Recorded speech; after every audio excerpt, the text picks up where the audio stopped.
By now, I believe we all know why we're here. Syria's civil war is the worst humanitarian crisis of our lifetime, and it's the greatest contributor to the current refugee crisis. 2016 has been the deadliest year so far, with more than 3,800 deaths in the Mediterranean. Those are the ones we know of. People are risking their lives in an attempt to reach safety. Southern European countries have been overwhelmed due to the influx of people, yet the rest of Europe haven't been offering support. The UK is set on leaving the European Union, and the implications for freedom of movement are yet to be disclosed.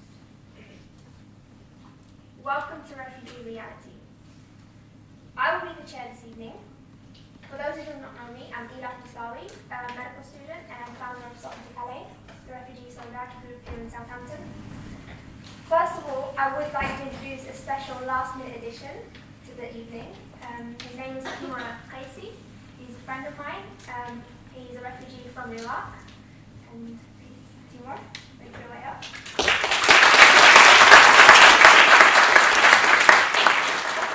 I'd just like to say thank you to Ila for inviting me. And we just arrived from London. And also thank you for Talha for driving me right here. So I'm a refugee myself from Iraq, came to the UK in 2010 in here and started learning the language. Now I'm at Greenwich University studying computer science and trying to achieve my dream. And I do theatre in terms of the refugee crisis. I'm trying to use my story and other people to raise awareness and to get people to understand. And here's my story. The boy lives in Baghdad, in Iraq. It's summer all the time, and it's very, very hot. In Baghdad, the boy went to school. At his school, the boy used to help his friends to pass love letters to girls who weren't they supposed to talk to. The boy loves his friends, so he wanted to help them. They decided to hid the love letters inside the books, so it looks like they were working. At his school, there was a door between the girls' schools and the boys' school. So the boy take the book with the love letters inside and pass it to a girl on the other side of the door. This was against the rule, and it was very dangerous. If the boy would get caught, he would be sent to home for 3 days, and his family would find out that he had broken out the rules. After a while, the boy could not live in Baghdad anymore, and he moved to a farm. Living in a farm was so exciting for the boy. He has 7 cousins and 4 brothers to play with, and there were rows and rows and rows of fruit trees. There were apples, oranges, dates, grapes, pomegranate. The boy loved the fruit. At the farm, there were also sheep, chickens, and 2 dogs. Each morning, the boy woke up and ran to the chicken house to collect the eggs. This was like a competition for them, who would collect the most eggs. But the male chicken would try and fight you. So the boy takes the sticks and runs to the chicken house, and scares them and collect the eggs. At the farm, it was also very hot, so someone had to dig a big hole in the ground to make a pool to let the water seep in. The boy, after his work, he runs to the pool, jumping to cool off. Even if the water was very cold, but it felt very good for the boy. The boy loved the farm, and the farm was so green. But the boy was sad too, because his parents is still living in Baghdad. After a while, the boy could not live in Iraq anymore, and he came to London. When he arrived at the airport, everything looked so shiny, looked different. People look different, and they all speak in English. Cars looks different, buildings look different. The boy got confused, and he did not believe where he was. London became the boy's new home. But it wasn't always easy for the boy. The boy loves to help people, loves to make them happy. But people did not always help the boy or make him happy. So the boy got upset, and he didn't understand why. In London, the boy got a new name, Refugee. And then he got a new friends with the same name, Refugee. In London, the boy ate fruit, but the fruit did not taste like the fruit from the farm. In London, it's winter sometimes, and it's very, very cold. Thank you.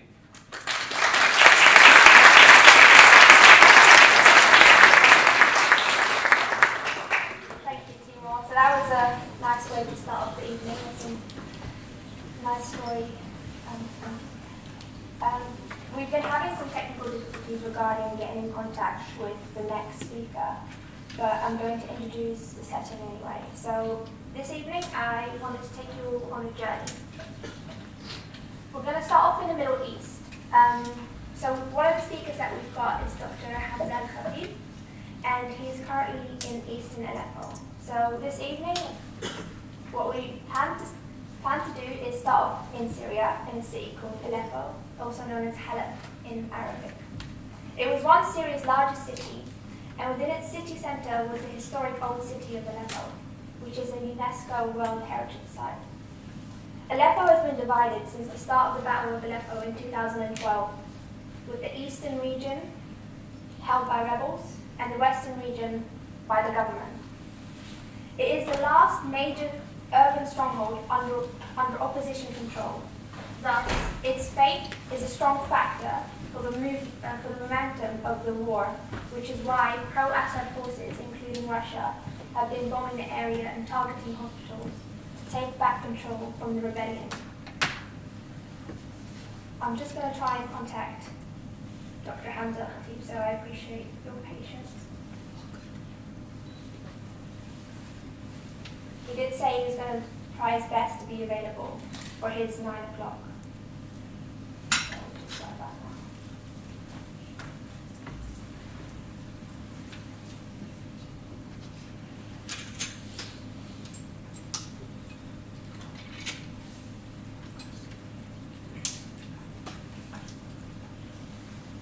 Okay. It seems that there's no answer, so possibly later on in the evening if he is available.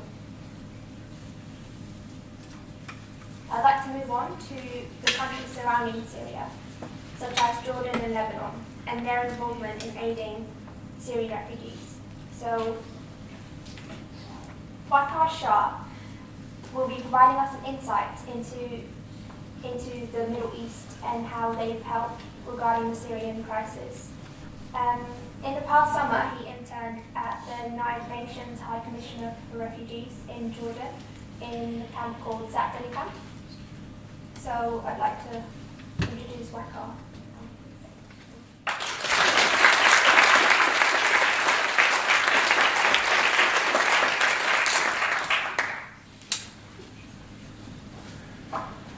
Hello everyone, I'm Wakar, and as you've just heard, I had the opportunity to work for the UN this summer in Jordan, specifically with the refugee population in Jordan. Now, when I was asked to do this talk, I was really unsure.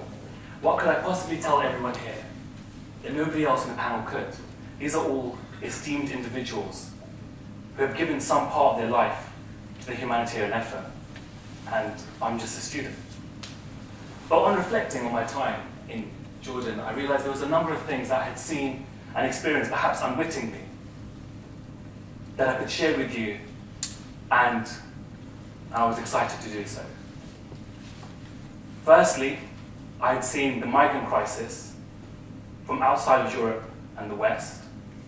Secondly, I had worked in an aid organization, probably the biggest aid organization in the world, in the biggest program of resettlement ever. To put that into perspective, 24,000 Syrian refugees were resettled last year and 25,000 this year. And finally, I was able to see the similarities and the differences on the ground in this place and compare it to my home country. So, I'm just going to have a drink of water, that's it.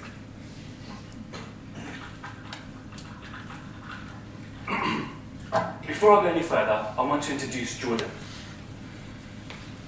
Jordan is a country in the Middle East, borders with the West Bank, Iraq, Syria, amongst others, including Lebanon. Now, its position in the Middle East has meant that throughout its time, it's been central in the movement of displaced populations, starting with its independence in 1946 and the movement of Palestinian refugees, then the peak of Iraqi refugees movement in the 90s and the early 2000s, and then finally, with what has now been the large-scale movement of Syrian refugees into Jordan.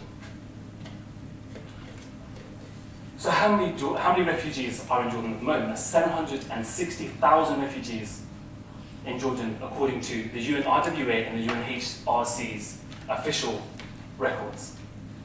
Those are broken up as 650,000 Syrian refugees, 60,000 Iraqi refugees, 10,000 Palestinian refugees, and then a mix for the rest, including Yemen and the surrounding areas, and perhaps surprisingly Uganda, of which there is a distinct population of refugees in Jordan at the moment. Now, Jordan is a country of 7.5 million, so the fact that they've let in 760,000 people in the last 4 years means they've increased their population by 10%. Now, what does 10% mean? As a number in its own, it doesn't mean much. We're in the middle of a Black Friday. If you see 10% on a tag somewhere, it seems like a little bit, you probably put the item back down, right? But in population terms, that's a lot. And I'll put that into context.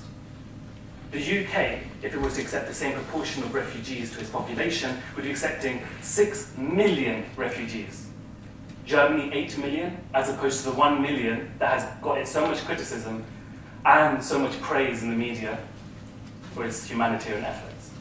So, we know that Jordan's accepted a lot of refugees. We also know that Jordan historically has a history with accepting refugees. But why? If we listen to the popular notion or rhetoric that's used in our media for refugees, we understand refugees to be, or the intake of refugees to be a primarily humanitarian one. Now, it doesn't matter what you read, if you're right-wing, left-wing, if you read Telegraph, The Times, if you read the Daily Mirror or The Sun, hopefully not the latter too, but whatever you read, the refugee influx has been framed in a very humanitarian context.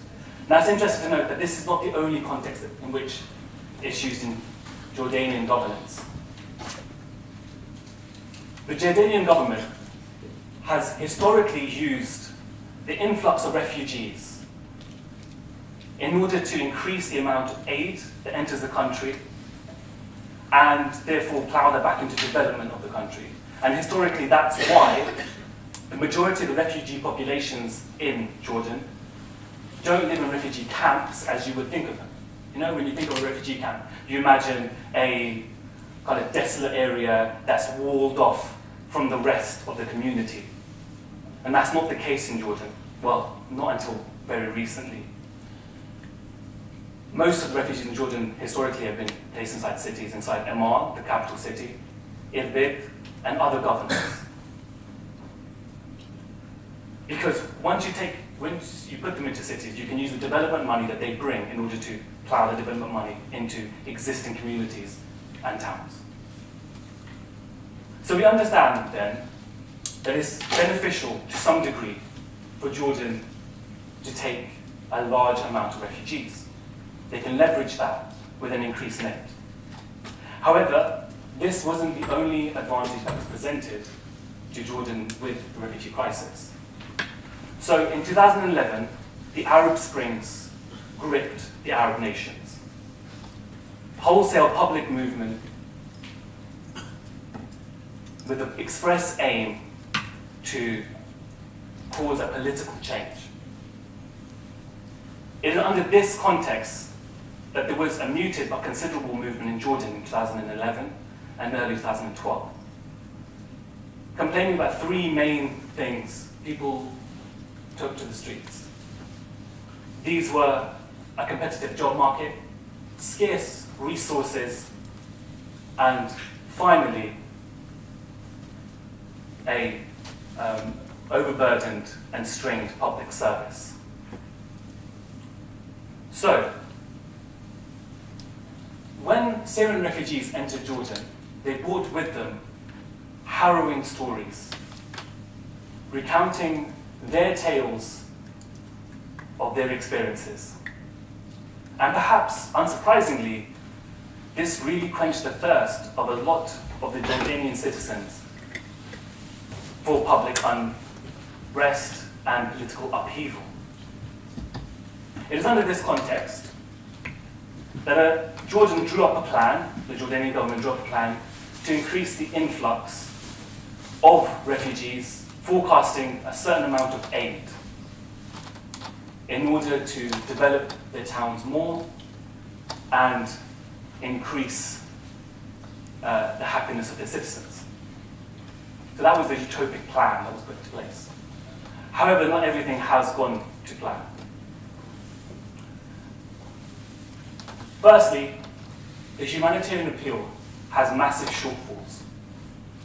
To put that into context, the UNRWA and the UNHCR, two branches of the UN that work in Jordan, which are the biggest aid organizations in Jordan and perhaps the biggest aid organizations in the world, have a funding deficit of 40%, meaning they have only just reached 60% of the funds that they needed in order to do the essential work that they provide for refugees in Jordan. These include healthcare, education, and relief. This has been mirrored largely with countries and international organizations where Jordan hasn't received the projected aid that was required in order to continue to develop its land. So, on the ground, say I'm a Jordanian citizen, what I've seen is a lack of development and an increase in the influx of people. Now, as I mentioned before, there were three main things that were the problem in the Jordanian Springs, as we'll colloquially refer to it here. A competitive job market, strained public services, and competition for scarce resources. So public services refer to the education and healthcare sector, waste management, and other services provided by the government for public good. And it's important to note when we talk about scarce resources that Jordan is incredibly resource poor. It's not endowed with the masses of oil that other Gulf countries are rich with. It's not endowed with a good water supply, and it only has a tiny sliver of arable land in the west. So, the influx of refugees have really caused an increase in the challenges that were faced by the citizens before they started coming. And without the requisite development, that's pushed on further as well. Why am I telling you this? The UN currently works in Jordan. In its work, it provides healthcare, it provides education and relief assistance. All of these have been cut recently by the government. Healthcare used to be subsidized to the tune of 75%, so organizations would pay 25%. That's changed recently to be 100% funded by organizations. And these organizations, as I mentioned before, are already facing budget cuts and constraints. As the public rhetoric has changed, Jordan has removed a number of the rights that were given to refugees through no fault of its own. It's important to note that Jordan hasn't signed any international treaties on refugees. and therefore the only law that it has to follow when it comes to refugees is the non-refoulement law. So you can't return refugees onto such a country. Any other law does not apply. So they don't require, or they're not required, to give free healthcare, or education, or shelter. Slowly, refugees have found themselves not being housed in communities, but more and more so, being housed in refugee camps. An example of one is Zadari, which used to be a holding pen, before, not holding pen, but a holding station where registration took place, and now has become almost a city. When you're on the ground in Jordan, you see a lot of things. You take taxis everywhere. I mean, in Jordan, if you walk, people look at you like you're crazy. So, with the taxis, what I realized was the majority of my taxi drivers, whilst I was there, were actually graduates. I was driven by engineers, lawyers, all manners of professional degrees. And they tell me, from their end, the job market has got even worse in the last 5 to 10 years. Catherine Francis wrote in her seminal piece in 2015 for the Carnegie Institution on the Jordanian refugee crisis that Jordan has come to a crossroads. It has massive potential to be destabilized, and the influx of refugees requires more humanitarian assistance. I hope through this talk you can understand that the refugee crisis is not only a European one, that the players are not only Western, and in fact, perhaps the most vulnerable to the changes that are occurring in these regions are those countries neighboring them, like Jordan, like Lebanon. I'd like to thank you very much for your time, and if you have any questions, that's the end.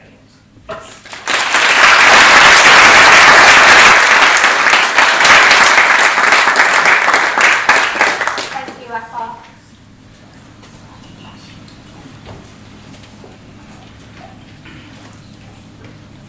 I'd now like to move on to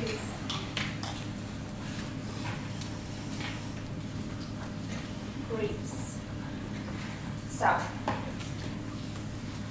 having had some kind of insight into the Middle East, we will now be making our way across the Mediterranean. As we do so, we will not be subject to smugglers forcing us to board rubber dinghies or old fishing boats, which are usually over capacity and unsafe.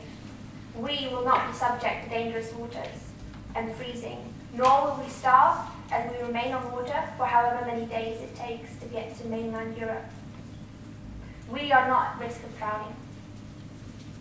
66% of the 137 people who arrived in the EU between January 1st and June 29th were from 5 countries. Syria, 34%. Afghanistan, 12%. Eritrea, 12%. Somalia, 5%. And Iraq, 3%. Almost all of them were either set sail from North Africa and arrived in Italy, or left from Turkey and arrived in Greece. Of those who arrived in Greece, 84% were from Syria, Afghanistan and Iraq, while just under half of those arriving in Italy were from Eritrea, Somalia and Syria.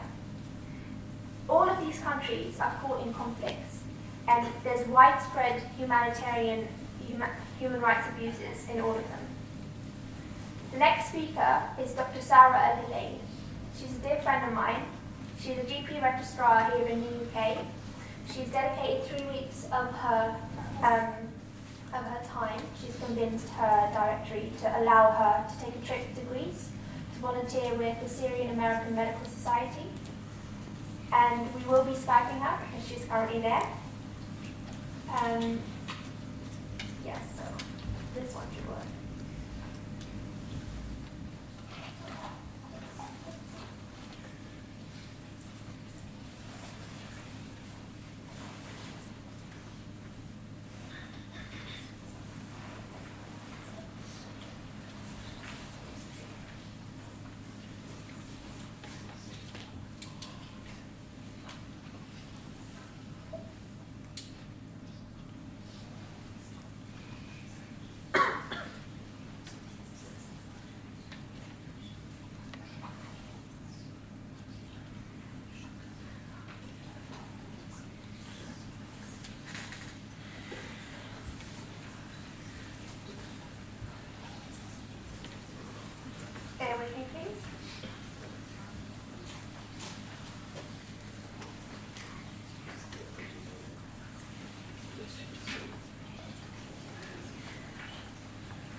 Hello. in the lecture theatre.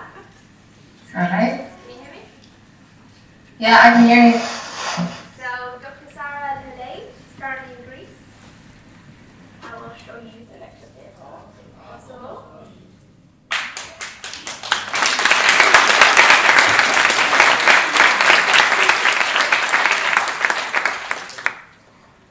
Please introduce Greece to us. Yeah? Yes. Let's go. Okay. Okay, so hi guys.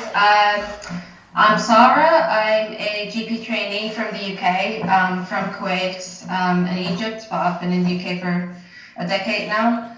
And at the minute I'm in Greece. I'm in northern Greece. I'm in quite near Thessaloniki, which is the second biggest city in Greece. And I've been here for about a week now, volunteering with an organization called the Syrian American Medical Society. They're sort of European refugee response branch. They work inside Syria, they work in Lebanon, and they work in Jordan. And they've been in Greece since the beginning of the year, now responding to the refugee crisis. So I basically have been working with them in the 3 camps that they're providing primary healthcare services in, but I just thought I'd start with giving you a bit of background about what's going on in Greece, actually. So since about 2015, there's been up to about 1 million people that have gone through Greece as a route into Europe. You know, they've come by sea, mostly through from Turkey. And at the minute, there's about 60,000 people still in Greece. They are no longer in sort of the non-official camps now. Everyone's been moved into UNHCR camps that are run by the Greek military. So there's about 50 camps or a bit more altogether, all over Greece, Athens, northern Greece, the islands. I particularly, the organization I'm working with, they work in 4 camps with about 400, 500 people in each. And, you know, these people have been there for about, you know, 9, 10 months at a time in those camps, awaiting official resettlement. So they're all sort of waiting to see whether they're going to get leave to stay in Greece, or the UNHCR is applying on their behalf to other European countries and Canada. So the camps are run by the military, but the services are mostly provided by NGOs. And if you sort of keep in mind that Greece is a country going through its own crisis, so they've had you know, the massive economic crisis, and their healthcare system is really stretched. They've had about 8,000 doctors leave since the economic crisis that they've had. So the idea in the camps is that we are meant to be providing primary healthcare service as you would in the UK, so it's more like a GP service. So we see things like, you know, RTs in children, you know, just childhood illnesses in general, chronic disease, hypertension, diabetes, minor injuries, you know, antenatal care, and then also you do referrals to specialists, and you do emergencies as well. And that has been mostly done by NGOs. So if it's not us, it's, you know, MSF, it's the Doctors of the World, and there are some Greek NGOs doing that, and they've kind of just had to pick up the slack because there's just not the capacity in Greece to deal with the volume of people who are here. So a typical day would be these kind of things. I mean, today we had, you know, an emergency that was a septic child that had to go to hospital. And so what we do is we sort of do that triage. We see people, and if they need specialist care or if they need hospital care, we send them into the Greek system. So more or less, the refugees are getting the same care that a Greek person would. That is the idea, which is not, you know, Greek people are not getting great care at the anyway. So, for example, if we were seeing a child that needed to be referred to a pediatrician, or if we're seeing someone, an adult who needs to be referred to a cardiologist, would have to wait a month or two. So they would be on the same kind of waiting list as a Greek person would. Okay, so I'll finish in like 2 minutes. So basically, I think the message to remember is these people have had a really hard journey, and they're still living it. I mean, being in the camps is not kind of, that's just another hard chapter in their journey. A lot of what we see have been somatization symptoms, so people come in with headaches, abdominal pains, and all of that. That's actually all psychological, and it's been really quite sad, I think, because I speak Arabic, and so I've been able to do my consultations in Arabic. So people have been saying, old women say, well, I would have rather have died in the sea, or rather have died back in Syria than be here. They're feeling really frustrated being in the camps and the difficult conditions in the camps. And now, winterization is happening. The camps are getting really cold. It's almost, it was 4 degrees today in Greece. And one of the camps that we have is at the foot of a mountain, and it's very cold. And I examine these children, and I have to remove so many layers because they're just completely bundled up. People are kind of in limbo. They don't know where they're going to go. They're living in such close quarters. There's no sense of privacy. And it's a very frustrating situation to be in. So that's the hardest thing to deal with, is dealing with the mental illnesses that are coming forward and trying to provide any psychological support that we can, referring people on for some psychological interventions. But it's very transitional, so you can't really start something and carry it on, because on a positive note, sometimes you turn up and patients have left the camp because they have been, now to be resettled. So it's been a very interesting experience, and I would recommend that you try to get involved as much as you can in your country. Okay. Well, those were the two conversations we were supposed to have this evening. So further on, there will be technical difficulties because everyone's here in person, thankfully. So I do apologise about that. I'd like to move on now to the other side of Europe, where there have been many refugees located as well. So Calais is the region I'm talking about right now in France. Calais has both a ferry port and a Eurotunnel. Thus, it's the largest and busiest means of access in the UK from northwest Europe. So today we've got Nahal Marafi, who is a long-term volunteer in Calais, and she was an independent interpreter during the demolition this year. She's fluent in English, Arabic, and French. So I'd like to present to Nahal.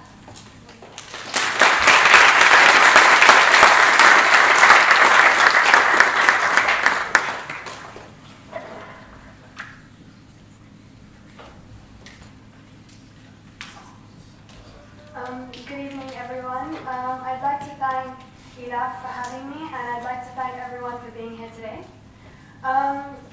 So I'm going to begin by giving you all a little background on what made me go to volunteer on the ground. On the 26th of March 2015, something happened that completely changed my life and the lives of many other Yemenis. Saudi Arabia formed a coalition to begin an airstrike campaign on Yemen, after the Houthi rebels managed to take control over the capital city, Sana'a. At the time, I was devastated, and I was calling my family non-stop because all I could see on the internet was videos of bombs and people dying. Yemen was a no-fly zone, so my family had no way out. My childhood best friend actually escaped by car through the Saudi border, but my family weren't willing to take such risks. On the 30th of March, I was reading the news, as I did all day, every day, and I saw this image. Well, you can't see it, but you'll be able to see it. And I recognized the structure and the mountain, and I realized that this is where my house is located. I knew that this mountain was a missile depot, so bombing it would be absolutely lethal for anyone that lived around that area. I frantically started to call my parents, and got no answer for hours, and I thought I'd lost them. It was the worst moment of my life. They eventually answered, and it turned out that they had escaped in time to my uncle's house, though unfortunately, our neighbours, a family of 9, didn't make it. I began campaigning. I thought that if I shared my story, if people found out that my family were hiding from bombs, people would react and join me, and together we would protest and stop this. I thought surely people would care when I tell them that the people in my country are dying, when I tell them that my little 8-year-old brother is being traumatized by bombs, when I tell them that my little 12-year-old sister is texting me telling me that she loves me in case she dies that night. I thought surely people would do something. I was very wrong. Instead of starting a revolution, I became the crazy girl on campus who wouldn't stop asking people to sign her petition. I was the girl who wouldn't stop talking about all the depressing wars in the world. After 3 horrifying months, my family managed to leave Yemen and arrived safely in the UK. The war in Yemen showed me how I had been blinded by what kind of world we are living in. Those people who thought I was crazy, those people who would look at me and say sorry and go by their day as if I had said nothing, I was just as ignorant as them before, if not worse. Yemen isn't the first country to be invaded. My family aren't the first to experience the war, and Yemenis aren't the first who are going to be fleeing as refugees. This was already happening in Syria, Iraq, Palestine, Sudan, Eritrea, and the list goes on. The sad part is, and what I'm most ashamed about, is that it took for this to happen for me to actually wake up. This is why I've chosen to share this with you today. I hope that my words will encourage you to do something, even if it's just speaking and using your voice to spread the word. For one thing that I know now is change is only going to happen unless the masses stand up together against injustice. So, how did this all lead me to Calais?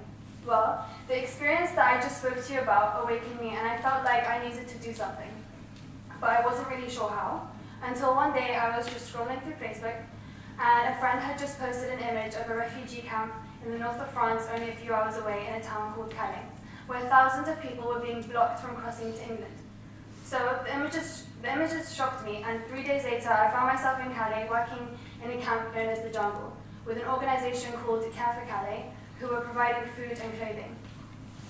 The conditions were absolutely horrific.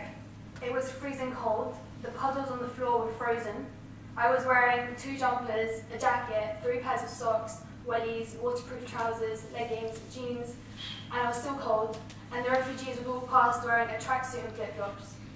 And they were living in tents when temperatures were dropping below 0, and just so you can see some of the images, oh, you can't see it, but they were living in like little tents, and it was really, really horrible. Anyways, in July 2016, I moved permanently to Calais to volunteer. When I got there, a lot had changed. The population had grown from around 4,000 to 5,000 to over 9,000, though the camp itself had been halved in size, so we had double the people but half the space. The camp was still predominantly male, and the range of nationalities was still very much present, with it being predominantly Sudanese, Afghani, and there was still smaller Iraqi, Ethiopian, Syrian, and other communities which were also present. After working with Care for Calais for 3 months, I decided to work with the Refugee Youth Service, and I taught beginners English to the most wonderful students. They ranged between the ages of 14 and 18, and most of them were unaccompanied. I want to share with you a story of one of my students named Dibab. He was a 17-year-old boy from Sudan. Dibab didn't speak, and I thought he was deaf. He didn't sign, so we communicate through writing. I soon found out Dibab wasn't actually deaf, he was mute. The more time I spent with him, the more I found out about the horrific experiences he had encountered before arriving in Calais. Dibab lost his whole family to the conflicts in Sudan and was in Calais alone. Despite this, he was always so kind, positive, patient, well-mannered, and had great relationships with his friends. I tried to encourage him to seek asylum in France because the camp was soon to be demolished, and as a minor, he had high chances of being looked after in France.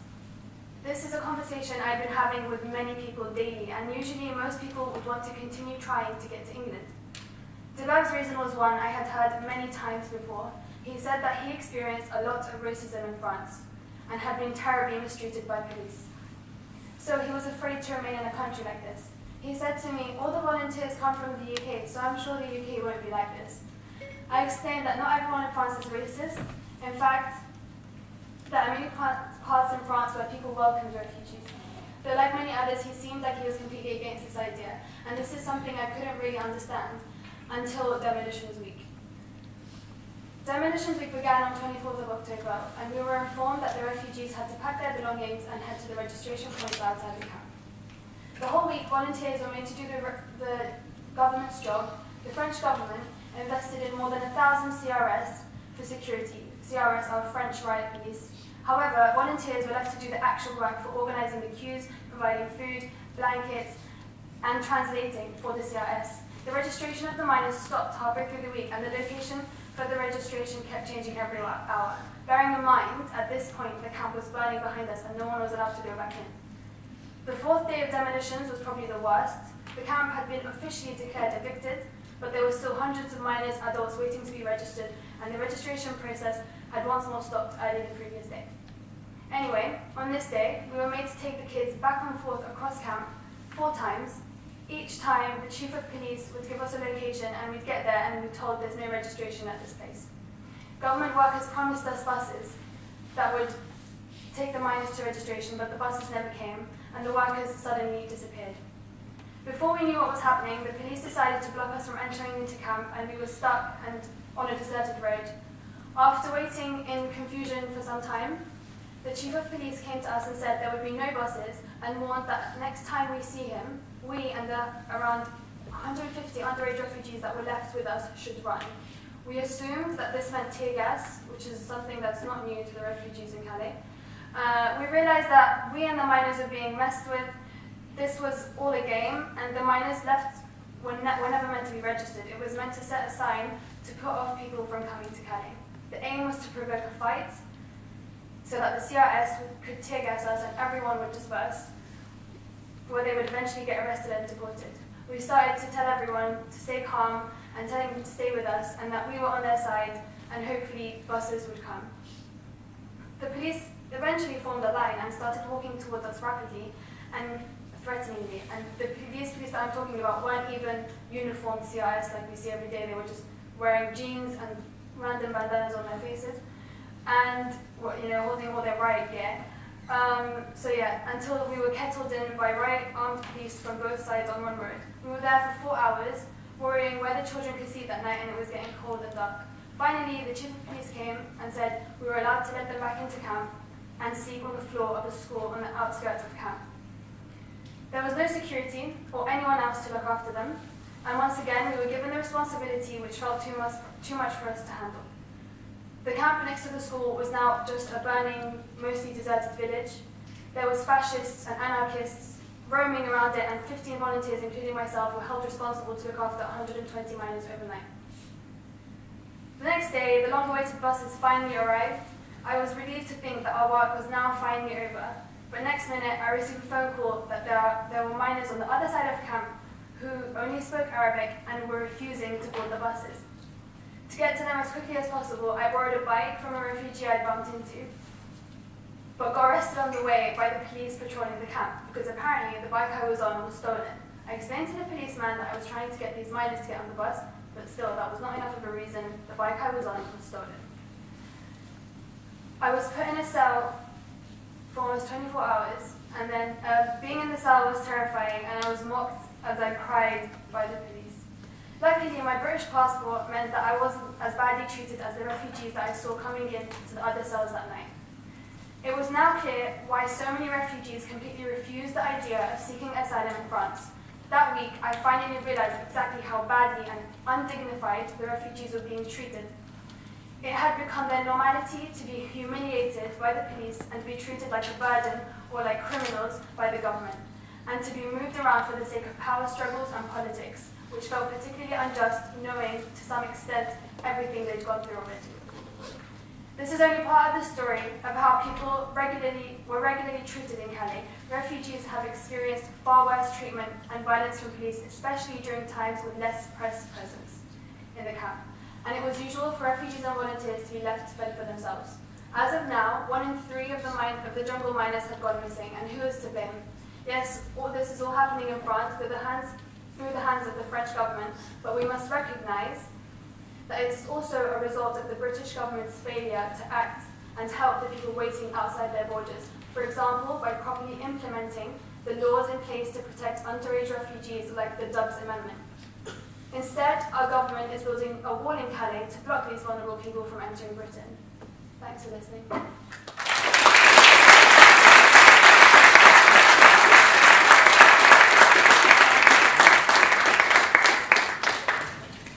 Having covered the Middle East through Greece and then France, we're now going to move on to the UK. So tonight we've got Councillor Ali Hashim with us. He's a councillor in London. He works for Hammersmith and Fulham Council. The council itself has been amazing regarding responding to the refugee crisis. They're the only council, I believe, to have actually visited the camp, and the only council to actually have publicly shown their support for refugees. So I'd like to introduce to you Ali Hashim.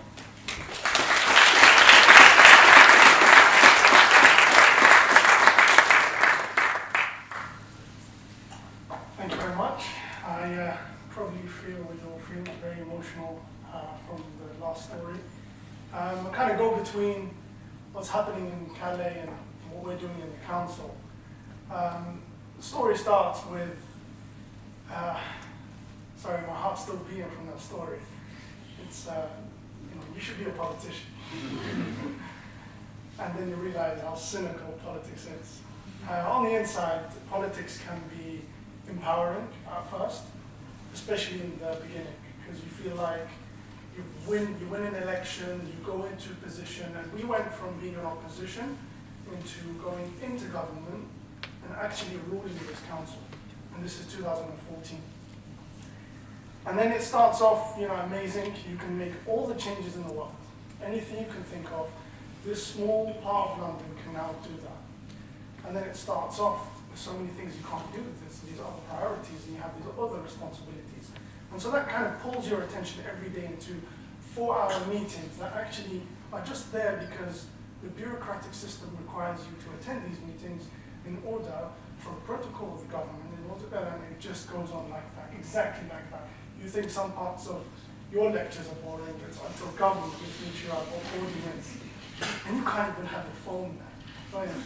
So, I had prepared a speech, but forget that, and I was going to read the poem of the Kenyan Somali Miss Shaira, who had that beautiful speech in which he said, nobody sends their child to sea if land was not safe. But I don't want to make you cry even more, make it more emotional. I want to slightly change the tone and tell you that there is still ways in which we can make a change. In November this year, we managed to eventually, after a big struggle with central government, managed to get 15 young miners into our borough. And we actually are working very hard to get more. We literally, our leader is on the phone talking to other councillors and saying, look, how many can you take? And we're literally negotiating on numbers, like, okay, can you take 5, can you take 10? And so it's literally, we've gone from trying to do this massive job of getting 680 miners from Calais into Britain to just negotiating on 5 or 10. We see that's because there is no political will in central government to do anything about this crisis. Before the humanitarian crisis, before the refugee crisis, this country has gone through and is going through, and may possibly remain, if you don't do anything about it, a moral crisis. Because we've been so comfortable with what we have.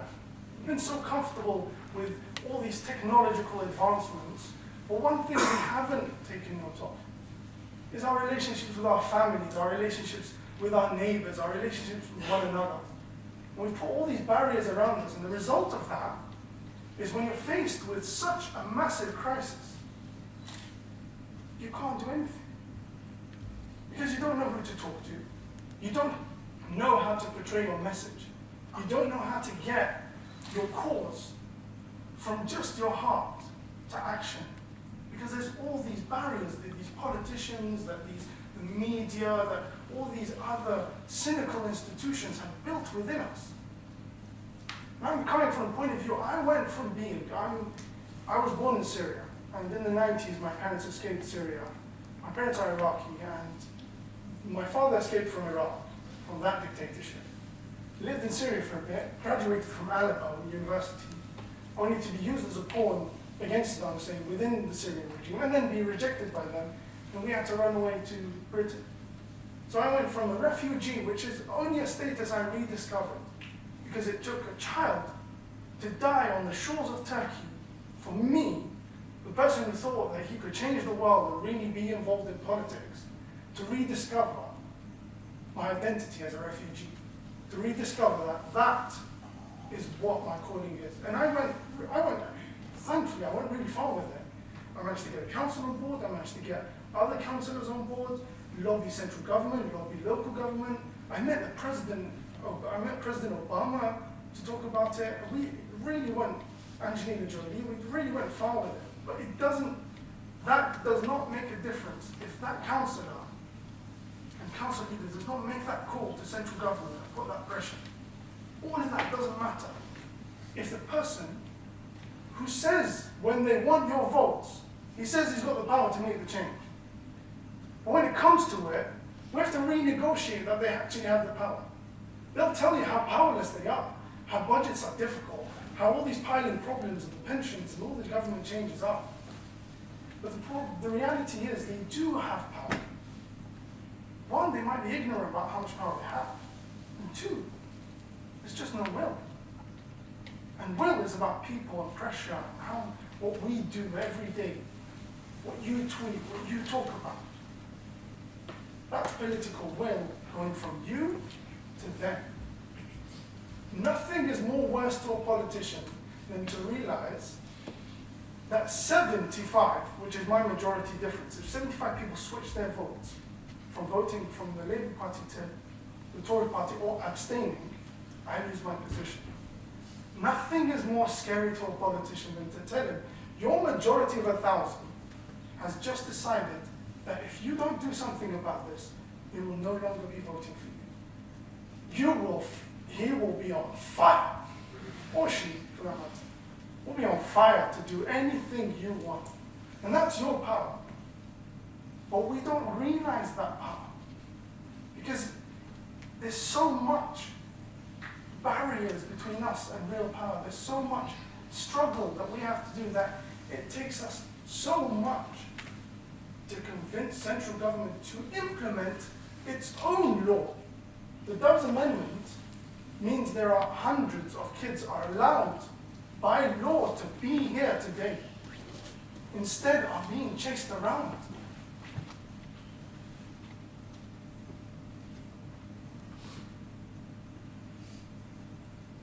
That's your future. That's what you decide to do at university, after university. When that salary comes in, after you get your first job, just remember, you still have the power even then.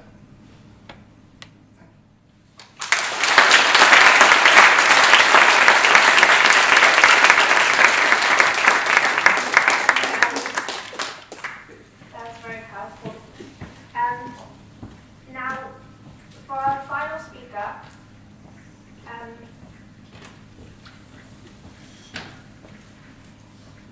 this speaker is a special speaker, of course. He is a hip-hop artist. He's currently studying a master's. He has used his platform both on a political level and on his artist, through his artist channels to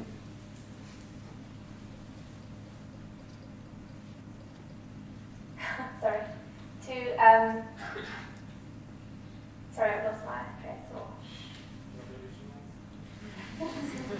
To revolutionize, to inspire people, to give the voiceless a voice. I'd like to present to you Loki.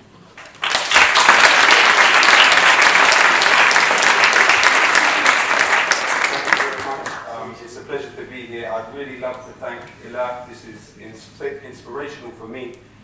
Specifically, when I look around the room, I see so many beautiful faces. And also, it really gives me the feeling that what we are part of here is political organizing. even though it may seem that we are all living our individual lives and we come and we talk and we philosophize and we pontificate about issues, what really matters are the material lived realities that exist outside of these walls.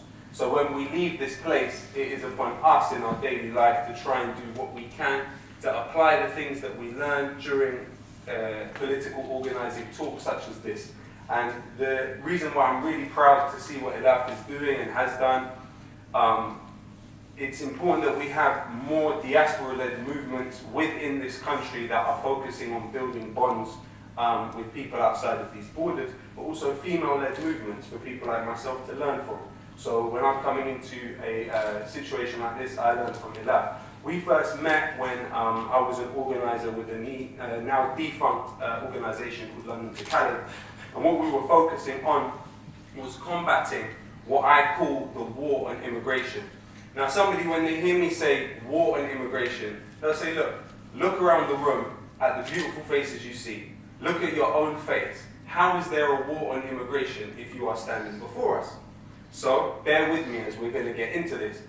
I think a particularly iconic part of history, we all would agree, was the falling of the Berlin Wall in 1989.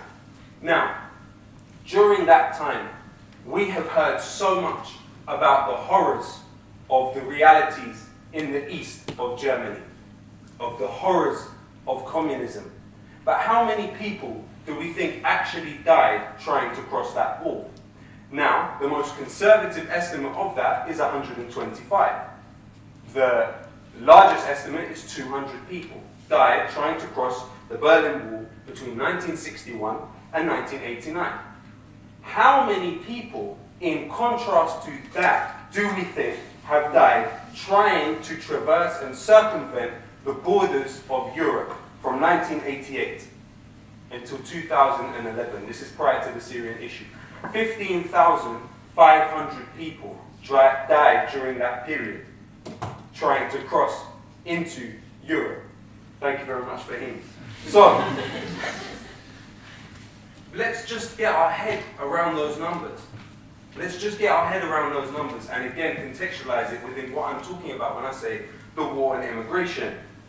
15,000 people is 15,000 lives, pasts, futures, hopes, dreams. Like all of us. Not just numbers, flesh, bones, ambition. Human beings like all of us.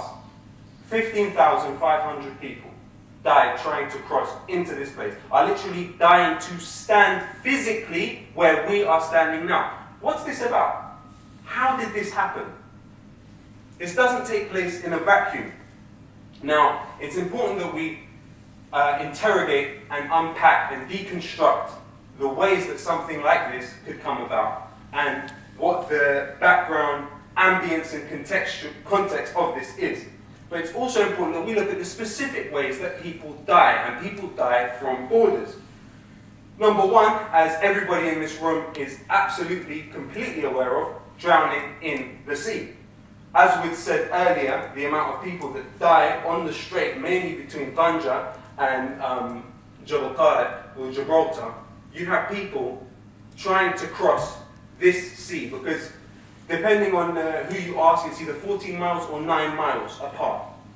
Now, what that leads to is the outsourcing, or the quote-unquote, as it's been called by people like Matthew Carr, the Africanization of EU policy to stop people moving, particularly Spain, whereby they would negotiate with African governments on the basis of aid giving for what those governments would do to stop the movement of people towards Spain. Morocco, as you may know, still has 2 areas of it occupied by Spain. So technically, when people enter those areas, they have the right to claim for asylum, as one does when entering EU states. In these clashes that take place when people are trying to traverse these chasms of alienation which lie between them and what they perceive, whether rightly or wrongly, to be freedom and a better life. They're coming up against barbed wire, they're coming up against the use of live ammunition. by Moroccan state apparatus. They're coming up against at least the use of rubber bullets by the Spanish apparatus. It's known that these have led to people dying, in the hundreds at least, at very least, trying to get into these areas of Morocco that are occupied by Spain. You have people suffocating, freezing to death in truck containers. You have people in Calais, for instance, as it ran right next to a motorway, the camp, you have people despairing and killing themselves by going in front of cars. These are victims of borders. These are physical victims of borders. In addition to that, you have reports of people frozen to death within wheel carriages of passenger planes. It might be hard, or it might not be hard, for a lot of us in this room to imagine feeling so desperate that you would try and stow yourself away within a plane. Whether you think that's a smart thing to do, whether you recognize it as a legitimate thing to do, whether you think it's a good thing to do, whether you want to help that person or not, you have to recognize that this is a desperate human being. You have to recognize the legitimacy of how desperate this person must be. You have the example, 27th of September 2008, 5 migrants blown up as they stepped onto a minefield on the Greek-Turkish border. We don't hear about this. Again, victims of borders. You have people dying of suffocation and hypothermia in the P&O freight container. Between 1998 and 2008, you had 150 people killing themselves in Germany because they were due to be deported. What's going on? What's happening here? And where can we step in and actually have some type of effect in this situation? You have a perfect example. Really, I believe that this situation is entirely emblematic of what I like to call European ambivalence, but violent ambivalence at the same time to other human beings. In May 2011, at the height of the NATO bombing campaign in Libya, you had a boat fleeing from violence. Whoever were the purveyors of violence, people fleeing from violence, carrying 72 passengers, a boat left Tripoli for Italy. 16 days later, 11 survivors were rescued. Those survivors said that their fellow passengers had died from thirst. Okay. They also claimed that they had been observed by a military helicopter and NATO warship, and they had even made direct contact with Italian coast guards, none of whom had attempted to rescue them. So is this a war against immigration or is it not? The purposeful not saving of people's lives. You have the example of August 2003, an Iranian asylum seeker, and I apologize to speakers of Farsi because I am very likely to butcher this name. Israfil Sheri entered the offices of Refugee Action in Manchester, doused himself in flammable liquid and set fire to himself. Within 6 days, this man died of his burns. He had been living on the street in a wheelie bin because he had been refused, his appeal had been refused. Now these people, these tiny, tiny little examples that I'm speaking about are perfect examples of Judith Butler's ungrievable bodies, as she described them. Ungrievable bodies. They die and they are not worthy of us grieving for them. Why is that? When people don't factor into the elite narrative, they are very easily sidelined and marginalized as beings. Now, another point that Judith Butler makes is that often with ungrievable bodies, what that depends upon is somebody else within the power structure having the power to save that person's life and choosing not to. Now, when we understand ourselves and interpret ourselves as people with a closer proximity to that power structure, whether it's due to paper passports, whether it's due to accidents of birth, whether it's due to our own roots, we are closer to the power structure than somebody who's willing to douse themselves in fire and burn themselves to death because they're going to be deported from this country. The problem with this equation, and one thing that all of us, particularly people in this room, who come with clear intentions and want to do good things, we must be aware that there is the danger of paternalizing the equation, to assuming the position of we see ourselves as potentially saving people's lives. This is problematic. I also feel the essentializing of the refugee, the reducing of the bedraggled, disheveled, downtrodden human that you see in front of you as the refugee. These are human beings. The word refugee, the word this is not an overriding concept. This is not an overriding concept. Sigmund Freud came to this country as an immigrant. So many people that Western civilization will tell you were some of the greatest human beings that ever exist came to this country as immigrants. But what's remembered about them is not that they were immigrants. This essentializing of the refugee as some type of eternal label is problematic and must be combated and must be, worked with in terms of understanding it and understanding also ourselves and what kind of psychological factors are at play in this defining of others. We live at a time where we have never had so many people attempting to cross international borders without quote-unquote authorization, and at no time have so many governments been going to such lengths to stop that from happening. This is an unprecedented time that we live in.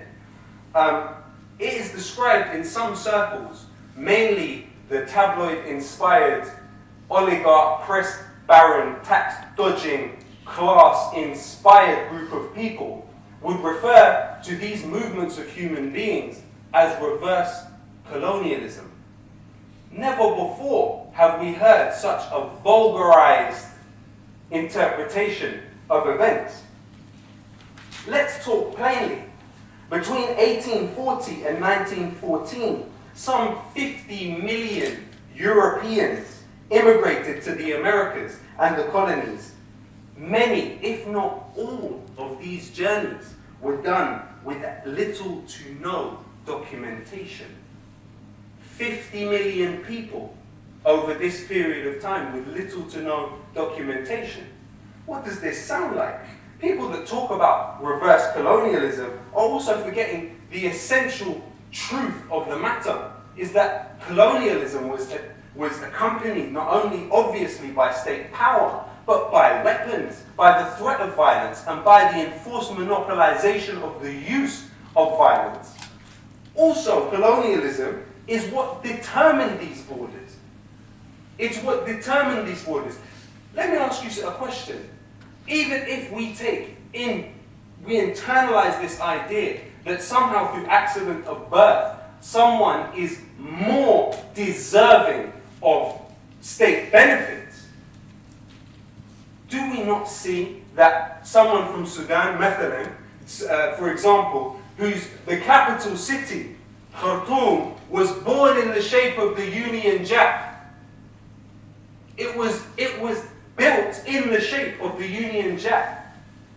Afghanistan, that has been occupied 4 times over the last 200 years by the British, are people from those countries not due reparations? Not due reparations. I got a bit too passionate there. Not due reparations. This is a serious question. This is a serious question, which will be, and I believe is, as much as I believe also rehabilitation for this society on a psychological level is vital, I also believe a time will come for reparations to be settled. So for us to view people as stealing benefits through their presence, through their mere presence around us, is really quite a shame. It's quite a shame that people have this perception. And also, as I will later on reference, factually incorrect. In the 19th and early 20th century, the most massive movements of immigration which shaped the history of this country were on the backs of colonialism, and they were outwards towards the Americas and the colonial world. However, it was in the aftermath of World War II, when after this country had been almost brought to its knees and destroyed by another European power, that the sons of the colonies were invited here to rebuild it, to rebuild this country. However, it was not necessarily going to be the short-term arrangement that some envisioned it to be. And so now you have third, even in some cases fourth, some cases possibly fifth generation people here. Now this is something that has taken place in the face of serious resistance. And sometimes clearly explicit and violent racism. This is a process that has taken place that some people are not at peace with. It has resulted in, particularly in London as the metropole of colonial power, one of the most cosmopolitan, as they say, cities in the world, where you can hear all types of languages. There exists, as Paul Gilroy characterized it, a conviviality, specifically characterized in the NHS, whereby you have people from different cultures, from different backgrounds, cooperating on a day-to-day basis to serve needs of other people. These exist, but these were fought, and these were concessions. These were concessions, and these took place, as I said, in the face of often explicit and violent racism. Britain being one of the first European countries to begin recruiting this migrant labour, it was also one of the first to enact legislation to prevent it in the shape of the 1962 Commonwealth Immigration Act. That act really took aim at non-white migrants,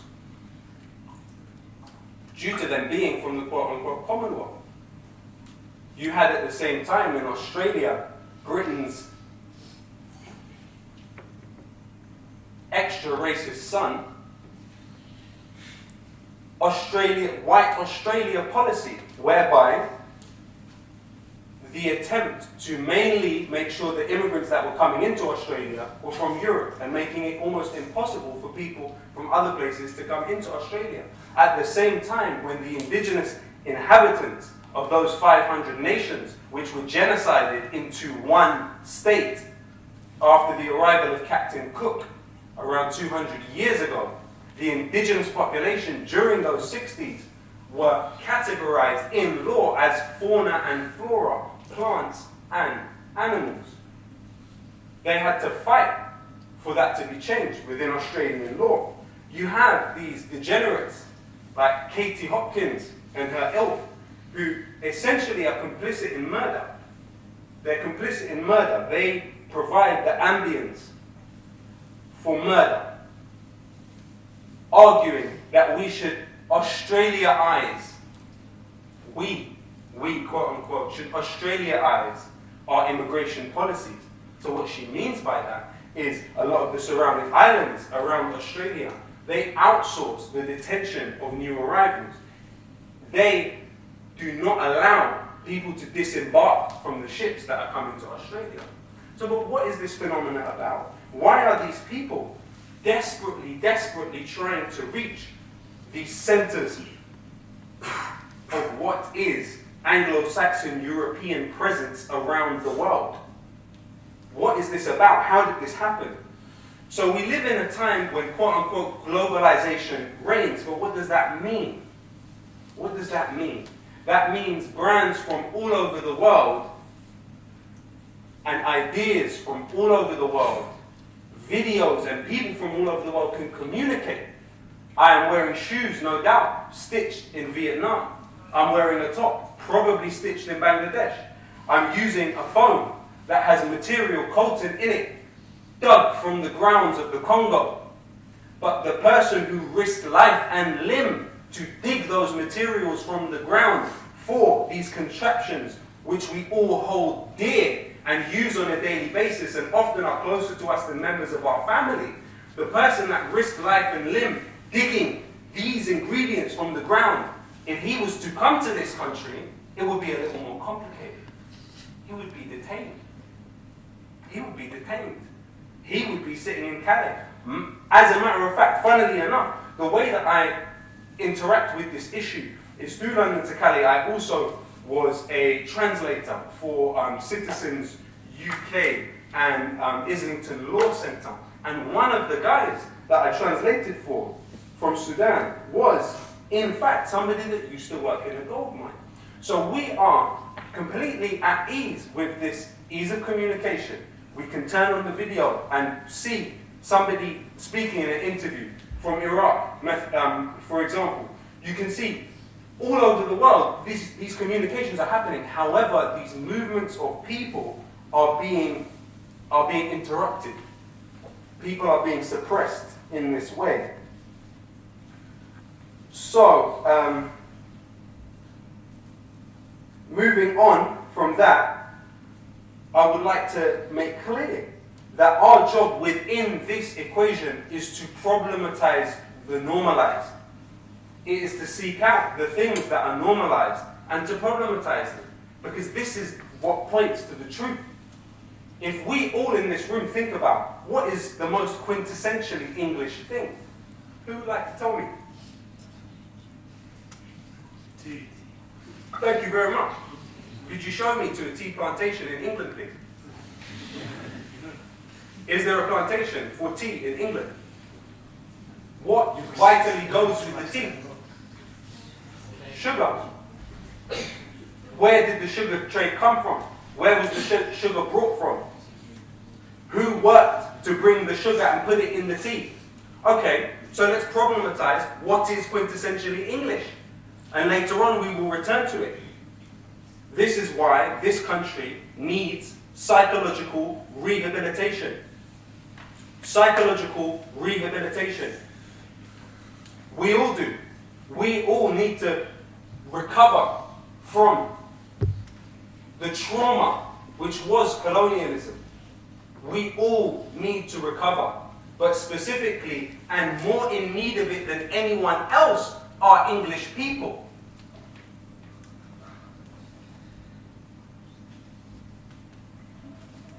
So it seems that we, as a population, are comfortable with the vestiges of colonialism.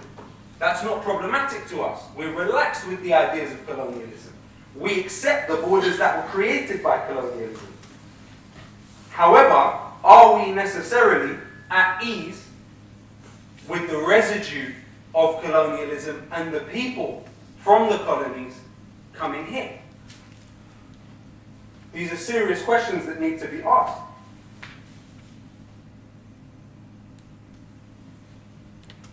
We can also see essentially the consolidation of the idea of the nation state and the borders actually coincided, not accidentally or incidentally, with colonialism and the building of the empire, but it was solidified in the decolonization, the period of decolonization.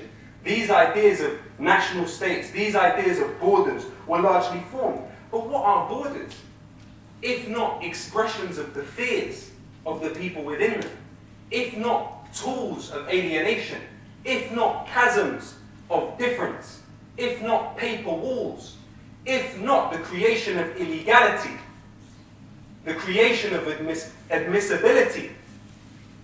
When one tries to enter the border of another country, one has to prove that they are worthy of admission, that they are admissible to this place.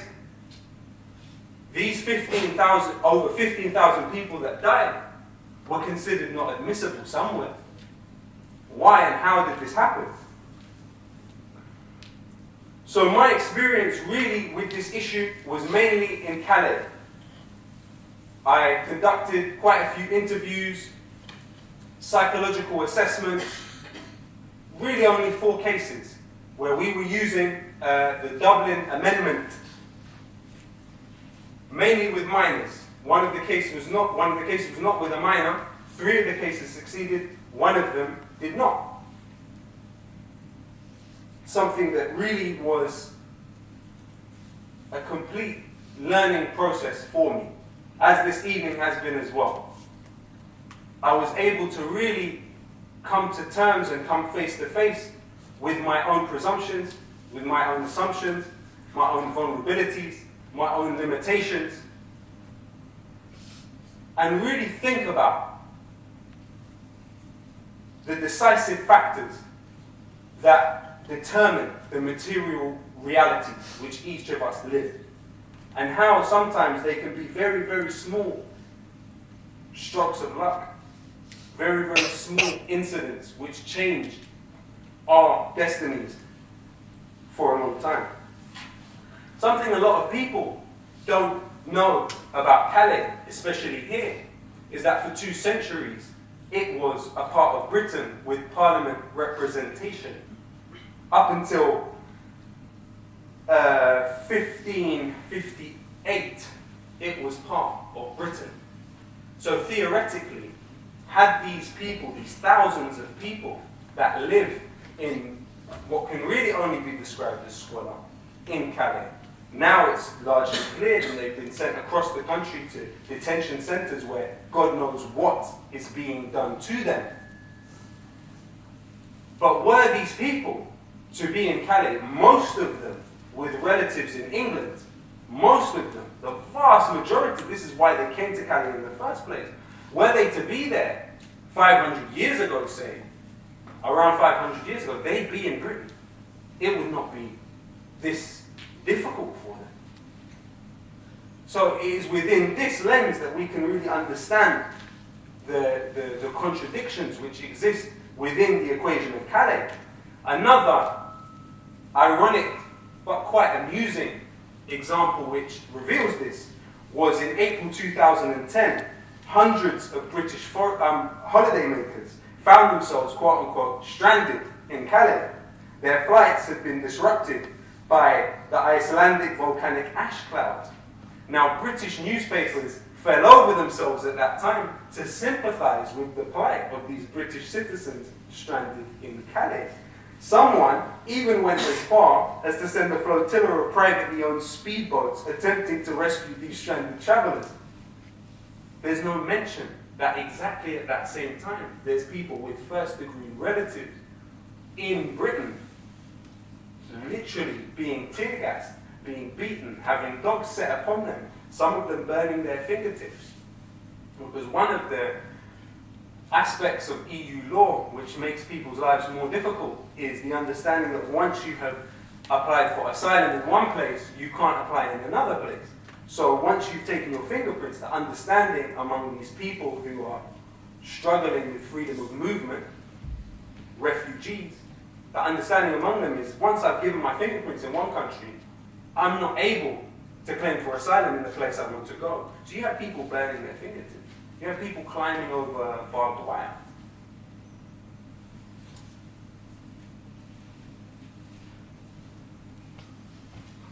And even, most of all, an important point to make is that even in the busiest periods of what we see as irregular migration in the Mediterranean, through the tunnels, through the trucks, in the wheels of planes, the biggest contributor to illegal immigration, even if we think within that dichotomy and we accept that as an imposition upon us, that there are illegal, not legal human beings, that presences are illegal, and even if we use that, which personally I completely refuse, and I don't think we should. I think it's only worth time when we are actively acting to change the material reality.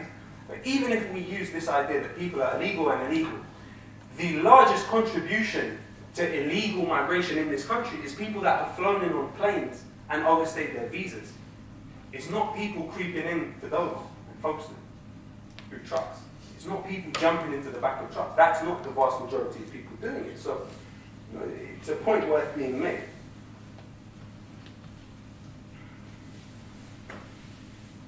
Yeah. Okay. So, okay, a few points I wanted to make, last points I wanted to make. I have quite a lot more I'd like to say, but maybe if there's a Q&A point, I can kind of use it as a vehicle for that. You know, we have this depiction of asylum seekers as health tourists, another vulgarization of human life as health tourists. Well, people seeking access to the NHS, as carriers of HIV, as criminals, as beggars, as sexual predators, as a parasitical army of sponges seeking to access UK security benefits.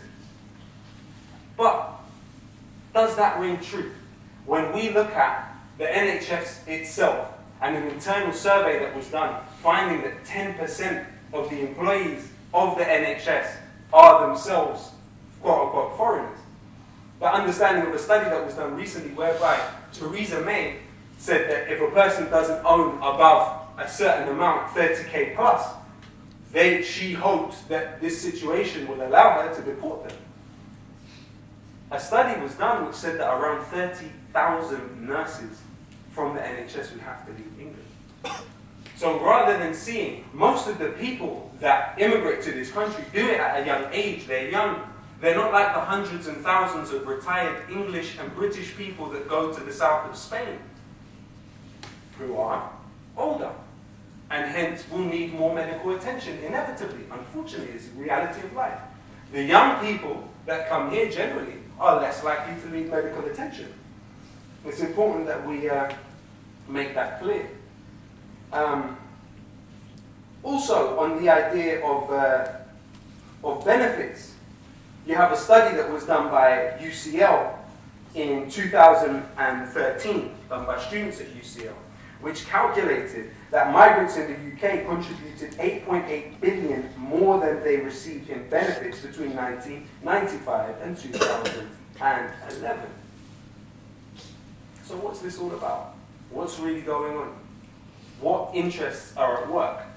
So, one of the purveyors and harbingers of doom who warn that if you allow these people to come in, they'll steal your job, they'll steal your partner, they'll steal pretty much everything you hold dear. People like the Daily Mail. One of the most famous immigrants to this country, as I mentioned earlier, was Sigmund Freud. Sigmund Freud was fleeing from Nazi persecution. At that time, he came to London, lived in London. At that time, the Daily Mail would have been opposed to the presence of Sigmund Freud in London. I'm not a massive fan of Freud. I'm not saying this because I think he's an amazing human being. Well, yeah, he's an interesting person. But the fact is that he is one of the great columns of Western civilization. But he's not the only one. Also, when we talk about quintessential Britishness, is there much that is more quintessentially British than Marks and Spencer? One half of Marks and Spencer, Michael Marks, was a Polish immigrant. He came to this country, set up Marks and Spencer's. I mean, they were involved in the early days of the Zionist movement with Chaim Weizmann. That's another story. But these are elements of Britishness that were also immigrants. Another great giant of Western civilization, T.S. Eliot. He was an immigrant to this country. Doesn't stop there. Possibly the biggest benefit-abusing immigrant that this country has ever seen goes by the name of the Duke of Edinburgh, the husband of the Queen of England. He was born Prince of Greece and Denmark in Corfu in 1921 and immigrated to this country. Would these same people that are deeply, deeply opposed to accepting somebody called Ahmed, somebody called Mahmoud, or somebody called Hamza to this country, would these same people really turn away Prince Philip, Sigmund Freud, Marks and Spencer, and their ilk? I don't think they would. So, in some way, when we look at this fortress that has been constructed around Europe, we see it as a wider wall, which is not just about locking people out, it's about locking people in. And rather than seeing ourselves as existing within an apartheid state, which I don't believe we do, we exist within an apartheid world, wherein those that benefited off of the decisions, and I don't believe people should be held responsible for their sins of their father, but I do believe that people should be aware that all of us bear the scars from whence we came. So we have a situation where centers of power that benefited from these arrangements still benefit today, and people that were marginalized out of these arrangements and these agreements still do not benefit today. I would also, at some point, maybe I wouldn't be able to do today, but I was hoping to read transcripts or some of the interviews that I did in Cali at some point. But thank you very much. I've enjoyed talking to you. I hope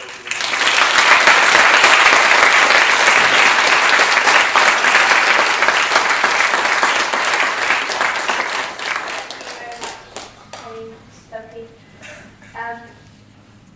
Having been informed with multiple perspectives of the refugee crisis, having been inspired by some of the speakers, having been almost broken down internally from the emotional stories that we've heard today, I would like to ask for all the speakers to come up front and have a Q&A session. It won't be long, it will be about 15 minutes if that's okay, depending on the questions really. So, please. Thank you.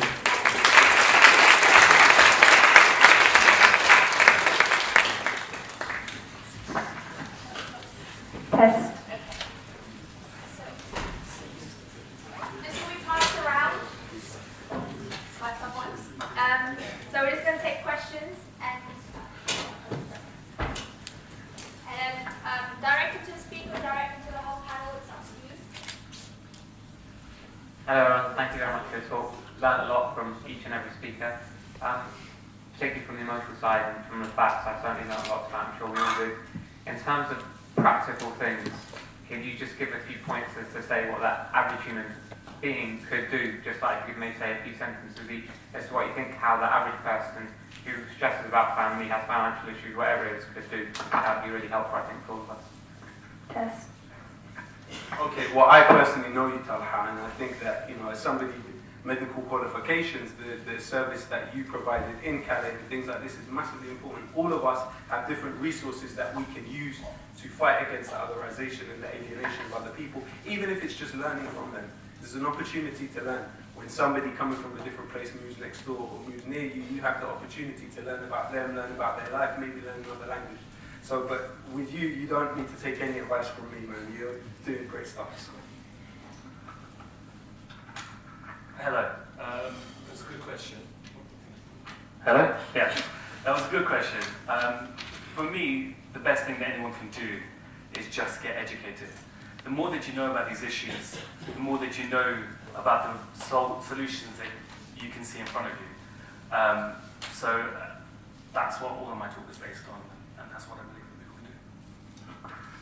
can do. Most importantly is just refuse things at least in your heart. If you know something is wrong and you feel it's wrong, at least acknowledge it yourself. Because sometimes we see wrong things and we just look by and we just don't think we're responsible for it. And that's a lot of the moral issues we face. Is if we don't take responsibility for some of these problems, it means we'll never realize the way in which we can change them.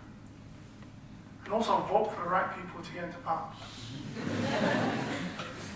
I think, well, as a volunteer, I'm obviously going to tell you to volunteer, but obviously a lot of you are at uni, so if you're looking to actually help from here, the organisation I was working with, Care for Calais, is looking for people who do speak English and can translate into Urdu, Arabic, and Pashto, and loads of different languages, Hindi. So if you have those skills, for example, you can help in that way. They're also looking for people who don't even speak the language but can do some admin work from the UK. You can volunteer in that way because at the moment, obviously, since the campus is completely being cleared and everyone is in CAOs, there's a lot of admin work to be done so we can track what's happening, so we can keep updated on what is actually happening to people in the CAOs right now, because we have so far been hearing some good things but a lot of negative things as well. So there's still a lot to be done in that sense. So if you want to help with that, just go on Facebook and look for Care for Calais, and you can do that, or just come and talk to me afterwards and I will find it for you. I would like to add, when it comes to the notion of educating yourself, it's not just about what you know, it's also about where the information is coming from. So this evening we've heard about certain examples of media propaganda, such as Daily Mail and The Sun. And obviously, I believe not many university students actually read those articles, and they can see through the propaganda that they are trying to spread But even when it comes to articles on The Guardian or on any other social media access posts that you've got, try and it's not about how much you know, it's about knowing that what you know is actually true. So try and network as much as you can, try and reach out to people from across the world through social media, try and find out that what you're actually reading is true and that is happening that way. Don't react as soon as you hear something. That's what I'm saying. Thank you. Sorry, can I just say one more thing? I also think that it's a vital function of people within diasporic communities, whereby if they have some type of knowledge of the language, one of the best functions that they can serve within this situation is bridging the gap between the power structures and between people who need that help. Because people, even if it's teaching English to people that come here, that serves a function within this space of bridging gaps. And I don't think it's about, we see many people interacting in negative ways with their diasporic experience. We have many examples of it. As Iraqis, we know that the London Iraqi community was massively involved with the post-invasion operations in Iraq. And to me, I see that as a negative way of interacting with your diasporic situation. I understand on some level that there were people that wanted to contribute to building their country. I believe it was a completely wrong thing to think, and I think they were mistaken, and I think they were, I don't think it's justifiable to do, but I think these are examples of people interacting negatively with their diaspora. There's another danger of al-istishraq al-dhati, as Sinan Antoun calls it, which is the self-orientalization, whereby we are in diaspora and we see ourselves through the eyes of the dominant society within the society within which we exist. We marginalize these voices and marginalize these ideas and essentially begin to see ourselves as foreigners. Uses of words like freshies, I'm sure people in this room have used the word. You're talking about yourself. When you say that somebody else is a freshie, realize that you are only deriving worth from your own proximity towards white power. Be aware of that. Be aware of that. You're deriving self-worth from your mastery of the English language. Your mastery of the English language is a positive thing. It's not a negative thing. I support it completely. But it in no way, shape, or form gives you the right to call somebody else a freshie and otherize them and make them seem that they are less and use it as a point of bullying them. Because it's racism. It's something that's racist in my opinion. So anyway, I'm sorry for taking up extra time. No, thank you. Any other questions?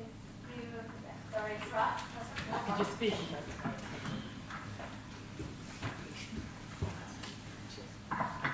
Hello? Cool.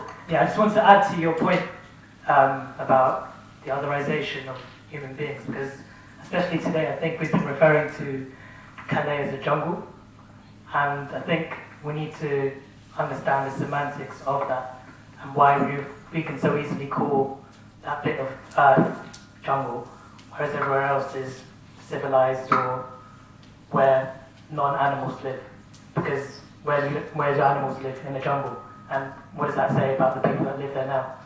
So I think as a child of diaspora, but also as a British citizen, we could change the world just by the language that we use to each other. So I might not be able to make big decisions in policy or whatnot, but if we all just change the language we use in our material lives, as we all mentioned today, we can make a big difference. So I just want to make a question to you for what do you think of the use of the word jungle in this sense?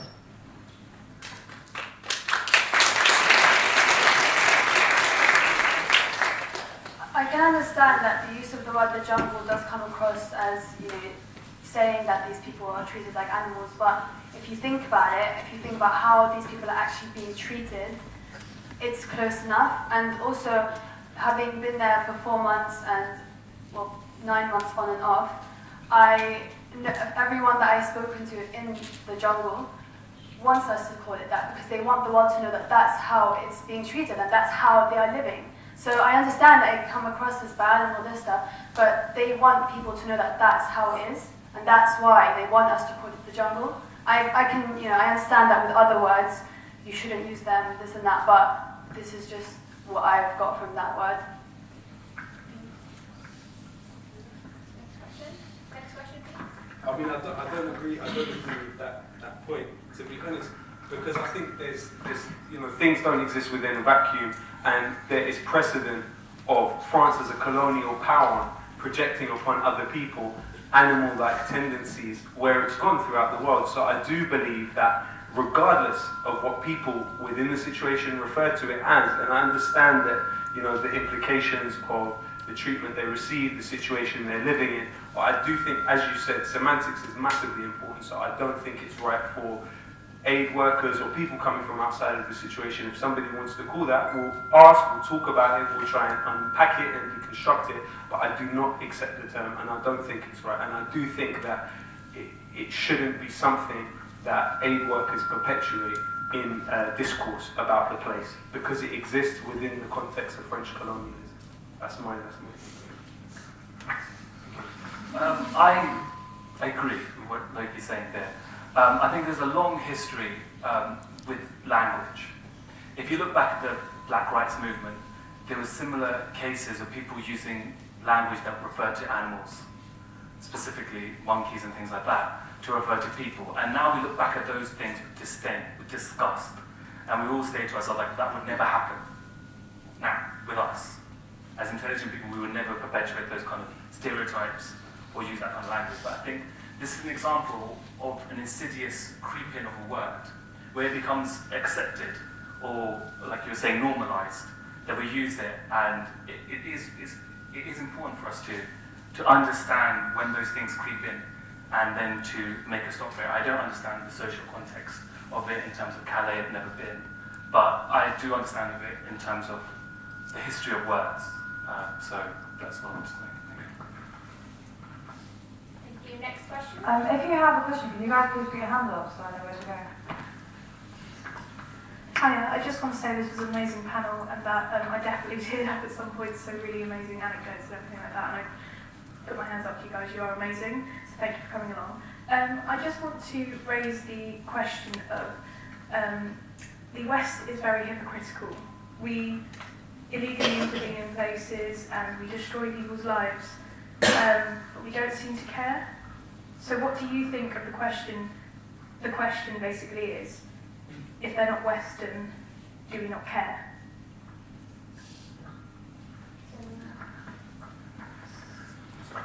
I don't know if it's just if they're not Western, or if they are Western. We have a history of terrible things within the West. We live in a post Cold War world. And what does that mean? It means that the strength of our whole system is based on capital. And in that way, it's easy to frame that same question as in a pursuit for gaining some monetary value, some advantage somewhere or another. And that has been the historic basis for a lot of wars and colonial endeavors. I don't really know whether the West cares about other countries in the West. I think every country is quite individualistic, every country cares about itself. And so it's just been unfortunate that the global East has been quite vulnerable to the effects of colonial rising up until now. That's what I think. I think it's quite hard to homogenize parts of the world and say the West with a big banner. I may be guilty of it sometimes and come across like that, but I think you have too many examples of political organizing against foreign policies, whether it was the war on Iraq, where you had a march of over 1 million people, you have people refusing, in factories going on strike, refusing to make the manacles that were used to entrap slaves during the transatlantic slave trade. So you do have examples of people within these centers of power organizing against it. And I don't think it's right to homogenize people in that way, but I do feel this society needs rehabilitation from the things that have happened at the same time.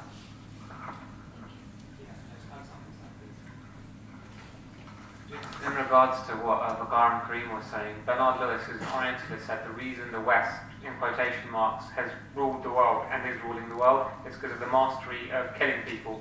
So I think that's just something to think about in terms of history, but what the panel was saying earlier.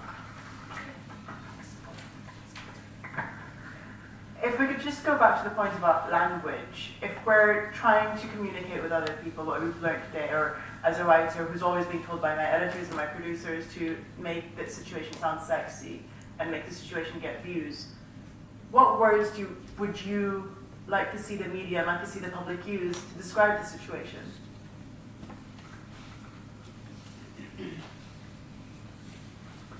Sorry guys. I can't really give you any words because I don't know how to make the situation sound sexy apart from just saying what's actually going on. So I couldn't really answer your question apart from saying that, to be honest. I could understand that, and there is a lot of pressure even within politics to have that kind of narrative. You have to just search for those stories, and they'll probably take longer to search for, and they're harder to get. But there's a lot of like good ways. I remember the story of this young man who passed away from cancer, but the way that it was portrayed was like this person chose, he may have died, but he chose to leave a legacy. And the way he used language to portray it as a heroic act. And there's a lot of heroic things that actually happen, just maybe not spoken of as much, and not investigated as much. And we know that because when you're actually physically there, the people talking don't feel like heroes. They feel treaded on, they feel taken over. But you hear about stories in Calais where this young man is still happy and still able to be joyful. That's what we need to capture, and that's what we need to be able to write about. And so that may move us away from the cause, but may be like the first step towards kind of like bringing back that humanity in people. It's a very good question, and I think what you're trying to unpack is the idea of sensationalism. And like I said before, words have power, and obviously that power is used in the press to sell papers. And so it makes sense that newspapers in that regards have to be quote-unquote sexy. However, I think the best thing that your question brings up for students in the room is that they understand that to not only get your information from newspapers or from other media outlets, but to search things up yourself and look for scholarly papers and other people that visited the areas and things like that as another source of information. As far as sensationalism and the press, I imagine that's a bigger question than anybody will be able to answer, because I mean, that's what the press is based on. It's based on the idea that you hook people in. And so changing that, or how can you sensationalize maybe in a good way, is kind of a tricky question to ask, because sensationalism in and of itself is non-nuanced. How can you tell a complete story with an article's headline? So, I mean, that's my take-home message on it, but I'd be interested in anybody else's. Yeah, I think that's the difficulty with capturing the nuance of the issue within small bite-sized phrases and stuff like that. But I do think attributing blame is always powerful. So when you have instances like in Calais, the British government, it's said, I mean, I don't know how credible the claims are, but I think they are, that the British government at some point were paying for the French security services' suppression of people. So thereby, we have French police shooting tear gas at people and hitting them, etc., etc., and the building of a fence. It should be clear within the headlines. It's just, I mean, you are the person that is experienced within media. I'm not particularly.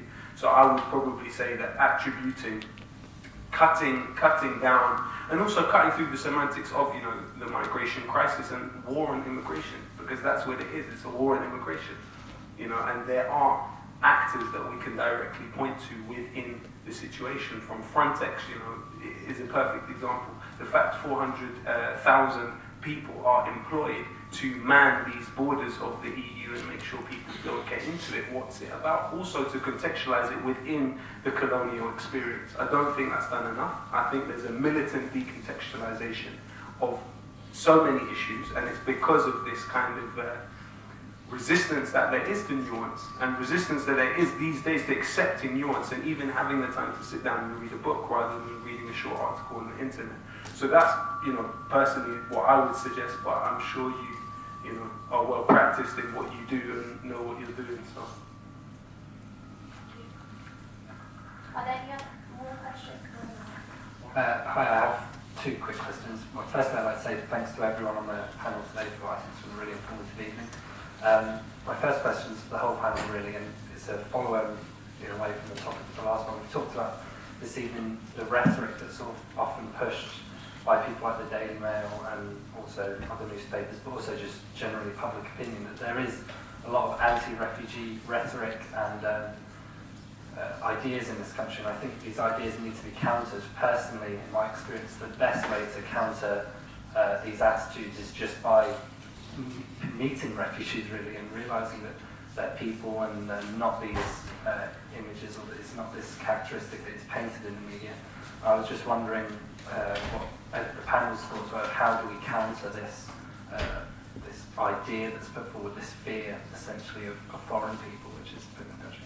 And my second question is, my brother would kill me if I didn't ask this, but Loki, when's the next fire in the booth, man?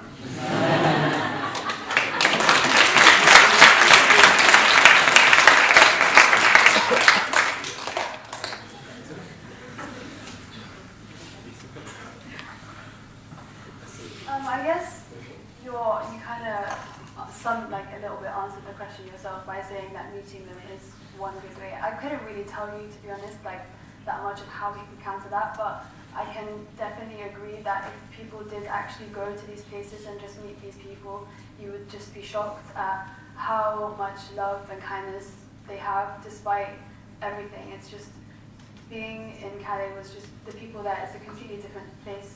There's no, privilege, your race, everything just disappears. It's just, humanity, and that is what people need to see in order for this, hatred to disappear. But that's what I can say on that matter, personally. We know the tools they use. We know the outlets, we know the methodologies. You can, there's people who studied it very well. We know the methodologies, we know the tools they use. What is the challenge is people who don't want that kind of narrative to go through, which is everyone here, in the sense that I'm not judging, I'm saying it's your challenge. It's up to you to use those methodologies, use those tools, and turn them the other way. It's not like, we talk about people who read the Daily Mail, like they're drones. They're not drones, they're humans, they're your neighbors, they're the people you ride on the bus with, they're the people who you work with. They're not aliens. Can you see the situation in which we're kind of feeling that superiority that, I don't read the Daily Mail, it's so bad, It's not my thing. But it is your thing because your neighbor's reading it, and how connected are you to that person to then dissect and say, you know what, you shouldn't be spending your money that way because it's not good for your health, because it's trying to make you live a particular way of life, that actually there's a better way. And so that's the challenge that we have, is not to alienate ourselves from the people just because they have that point of view. It's to embrace them and tell them there is a better way of doing things. Now that's difficult because even in politics, we're so used to they're Tory voters, just don't knock on their door. That's literally what we do. I'm not going to knock on their door. That person, he's always on about that issue. I'm not going to go speak with them. That kind of attitude has gone all the way from the elite, has just trickled down, and we've created these walls around ourselves. So break down those walls, go meet the people that have those point of views, and it's your challenge to be creative and to overcome that barrier and to reach out to them. They're not somewhere else. They're right there, next to you. Hopefully not here. Did anyone follow the American election? Just by show of hands, anyone follow the American election? One of the biggest things that we learned from the American election is that people read their own news and stay within their own circles. That is to say that a lot of people missed point completely that Trump was even looking likely to win. And that's because we tend to stick to the news that we know, and the people that we know, and the circles that we know, and the rhetoric that we like. So that's something that you have to, as you were saying, something that you have to challenge yourself and really go out there and find people that don't believe what you believe, because those are the people, the ones you're searching out. It's only after knowing what they believe that you can fully hold an opinion either way. Whether rhetoric can ever be combated is another thing altogether. I know the thing we do a science degree, there's another raise of hands, the thing we do a science degree. So you know, if you read a paper, at the end of the paper it says, X and X wrote this paper and there were no circumstances that would lead them to or competing interests, right? It'd be interesting to know if, when you read the Daily Mail, whether there was competing interest with the person who wrote it or the person who produces it. Whoa, he's asking for like completely collapse of the political system. No, but I just think it'd be interesting to know if you could see that. I think that would be a good way of knowing things, and far short of changing the political system, I don't think there's much we can do ourselves except for just seek out knowledge wherever we can find it and seek out these people wherever we can. I think that in terms of education, I've been reading bits and pieces about it recently, and in seeing it as an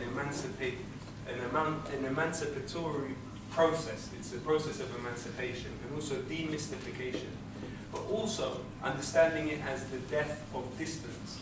So education is the death of distance between yourself and other concepts and other things, but at its best, it's the death of distance between people. So it means that you will be brought closer to another person. So I do think that within that and from that we can conclude that exactly as you said, people actually meeting people, actually talking to people, but also making clear that at every echelon of this society, and migration has always been part of human history, it's always been part of human movement. As soon as they could, people were moving around for different reasons. But within this society, literally from the nurse that heals you when you go to the doctors, to the husband of the Queen of England, migration is here. It's part of this country's history. It's part of its makeup. It's part of its understanding. You know, it's very important. Donald Trump, for example, his grandfather emigrated to the United States. And he's there basically racially abusing people whose ancestors were brought through the transatlantic slave trade through the Middle Passage over 400 years ago to the country. So who has deeper roots within that situation? Is it Donald Trump, whose grandfather came over 100 years ago, or somebody whose ancestors came in bondage over 400 years ago? I don't know. It's part of human experience. In terms of fire in the booth, thank you very much for asking. I'm in the process of writing it, so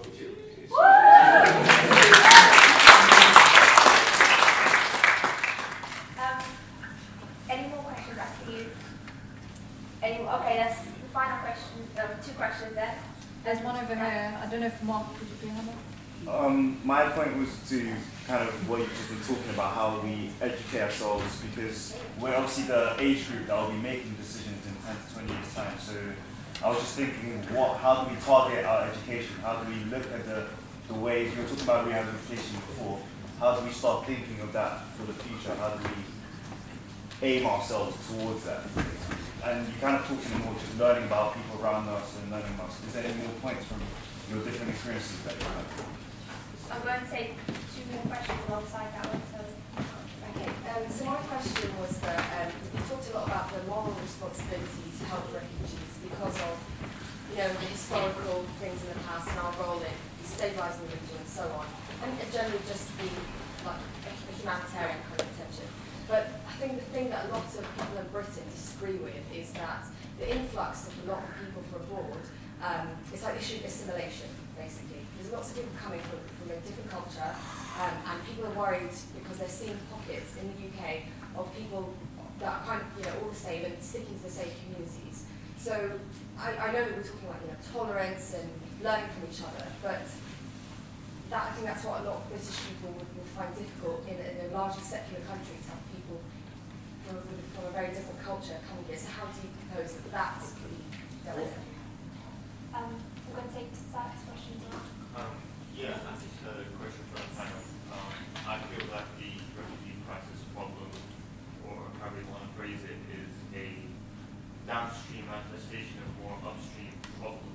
And so my question would be, what do you think that upstream problem is?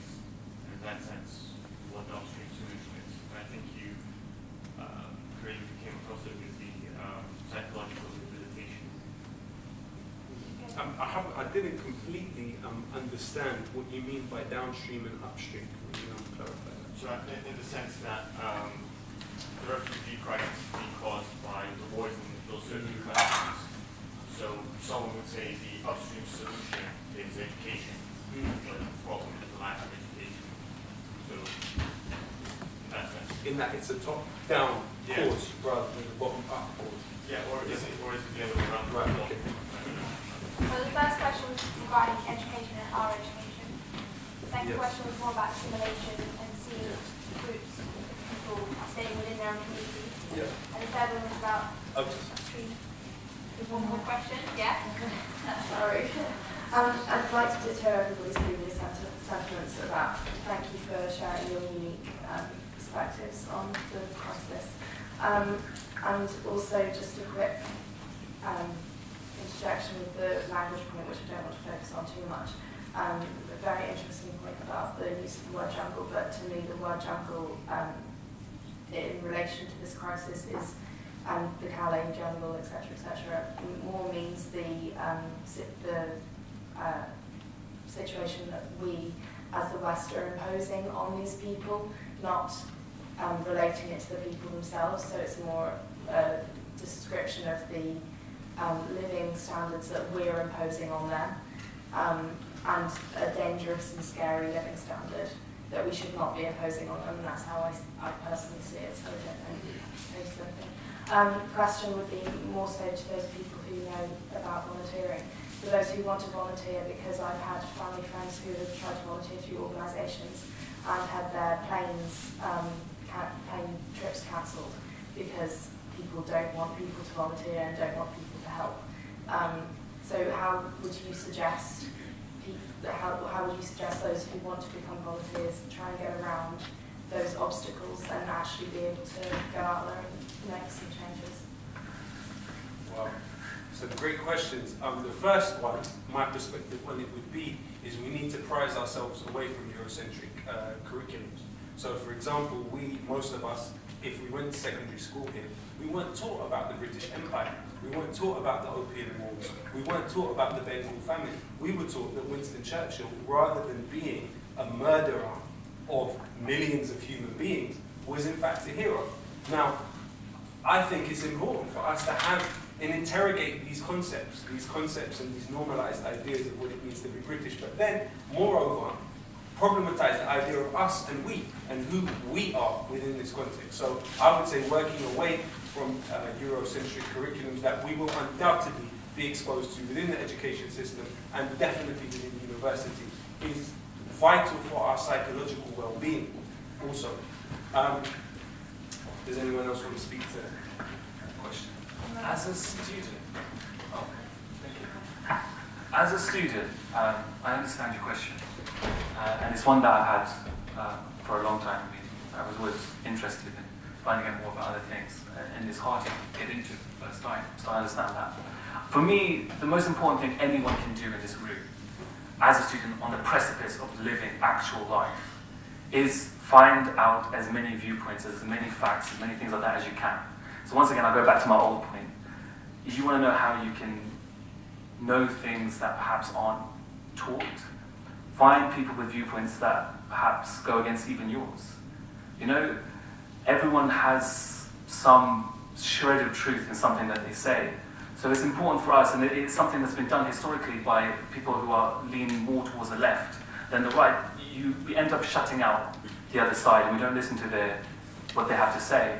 And then you're not really going to be educated in that way. So for me, it would be to chase out other viewpoints and other forms of information, even in places that you wouldn't normally look at. Even if you read the Daily Mail, like, who cares, read it. Even if that's just to teach you something that you shouldn't think. You know what I mean? So don't be scared about opposite opinions. Also, though, it is important to be aware that you can't unhear ideas. So even if you completely disagree with everything I'm saying to you now, entering into your subconscious in some way are my words. And at some point, they will nestle within your subconscious at some point. So I do think, do be careful, actually, in my opinion, be careful about what things you decide to take in, what ideas you decide to take in and potentially internalize. That's my take on it. So to answer the upstream issue, underlying all of this actually is a global issue, which is climate change. One of the key reasons the Syrian crisis became overblown was the reality on the ground is that a lot of the inequalities due to the reforms of the regime resulted in a lot of agricultural land being taken over by these companies that the government was sanctioning and taking the land away from the people who used to work on those lands. And as a result of that, they would move into the cities. And so over a long period of time that's happening, and as Syria has become more urbanized, it resulted in this kind of counter effect where land is not being used properly to be nurtured, and therefore desertation was becoming prevalent. And we realized that a lot of parts of the world, that's what's happening, is people are abandoning the land out of desperation because the land has become even more harsh because of climate change, and as a result, the upheavals happen. And that's part of the education process, is trying to find out what is the big effect. Now, sometimes you do things, for example, you tweet something, and like 10 people read it. And like another time, 2 people read it or retweet it or something. And then sometimes you catch a wave of a cause or an issue, and suddenly your tweet is like blown over, 10,000 people watch it. And so that's the wave that humanity is facing. And that wave is essentially climate change is coming, and it's causing all these other things to become kind of human-to-human war, but it's actually the real crisis is our Earth is rejecting us almost. And what we're doing to like nurture that, it doesn't seem like we have the right answers. You know, it's like we're relying on companies that have vested interests in the type of seeds we use, and therefore there's this cycle of negligence. And so if we continue to fight each other, we continue to accuse each other of being a refugee there, and that's ignoring some of the issues that this planet is facing. And another thing, and I probably have faced what you're talking about, is the issue that Britain is facing when it comes to the refugee crisis, the kind of influx post EU assimilation of other expansion has resulted in a lot of issues regarding social inclusion and kind of assimilation and integration. And the previous governments, I'll tell you, to basically Gordon Brown all the way to John Major, the governments, their policy was more towards, you know what, Britain needs to face the reality that we're in a global world, and people need to wake up, and you need to skill up, and you need to all go to university, because you all need to be upskilled, because we're going to be a global powerhouse, and we're going to be facing everyone globally. Now that didn't happen. The policies were short in their outlook, and so a lot of people were left behind. And so we can't blame those people for being left behind upon their own choices, because a lot of choices were inflicted upon them. And so what we're facing is two massive approaches. One is people have been left behind in parts of England, in parts of, especially the north of England, are being left behind, and no one is speaking up for them. Not the Tory party, not the Labour Party, not the Liberal Democrats, all the main powerhouses, they're not speaking up for these people, so they're finding other ways to speak up. And as a result of that, Brexit happened, and even in America, similar, Trump happens, and all these other things, because no one's speaking up for these people. What we're doing is we're saying, we're not going to communicate with you because we don't think you have the right point of view. And on the other side, we have a big challenge of parts of the world are becoming more globalized. China's becoming a lot more stronger in the way it operates. It's no longer just a factory, it's inventing and creating and overtaking us in so many other technologies. And so on both sides, you're going to have clashes, and that's because previous governments have imposed things up on us. And the only way we can fix it is to make sure that the next generation, we struggle today, so the next generation doesn't have to struggle in the same way. But ironically, sometimes we have to relive everything our parents went through. And where is progress? That's just in our minds. I'm just going to answer the final question about volunteering. I'm just going to say I'm not sure about Greece and other places, but for France, you can still volunteer in Dunkirk. You can still volunteer for Calais as well, with organizations that are based in Calais, but go around to CAOs and help people there. And you can still volunteer in Paris. So there's still a lot going on in France, and it's really easy to access if you just find groups on Facebook. You can even find free lifts and free stuff. So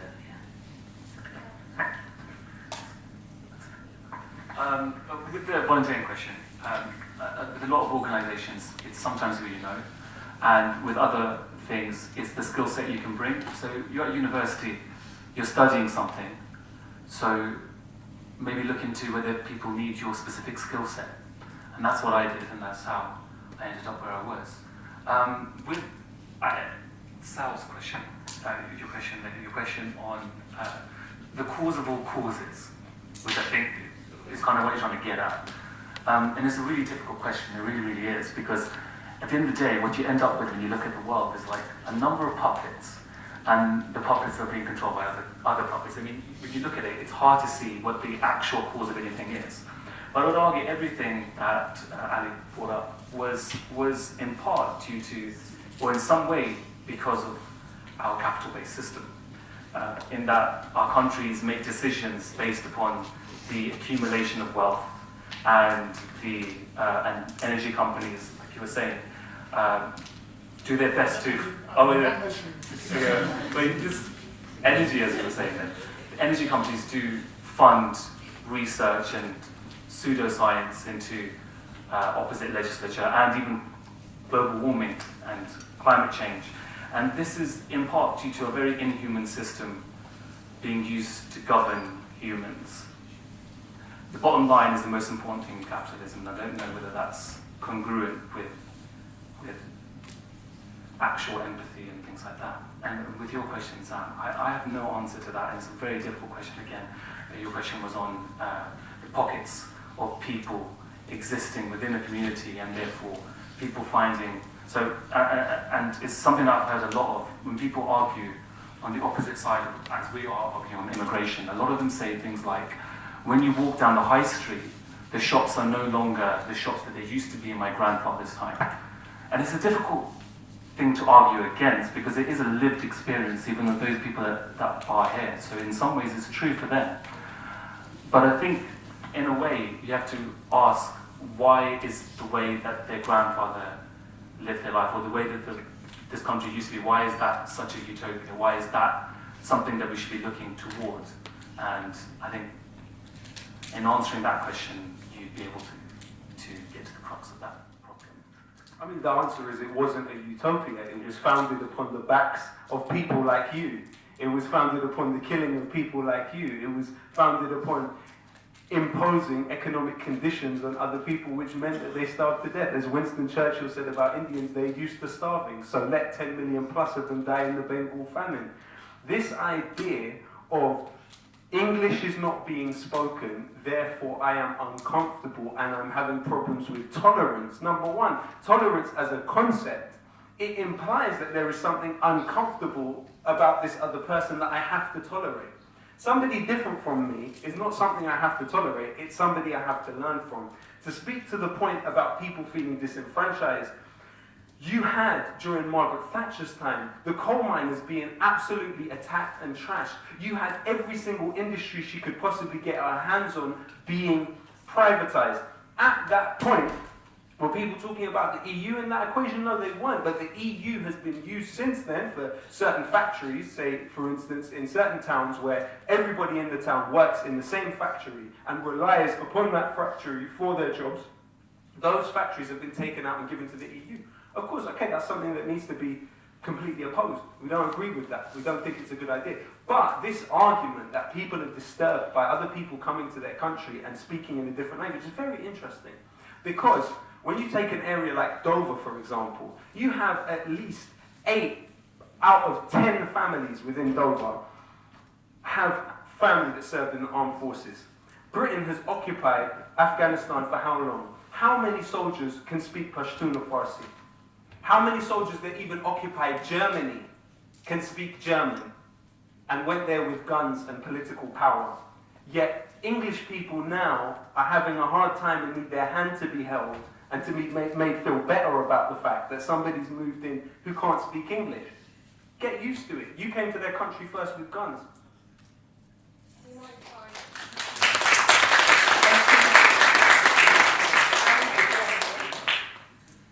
Really quickly, I'll be really quick. So I agree with you. I'm from Afghanistan. I'm a refugee, so I understand. But we're not just talking about one person coming. We're talking about communities. And we've got, like now in the UK, you've got communities of people that don't want to participate in the legal system, such as through Sharia courts and things like that.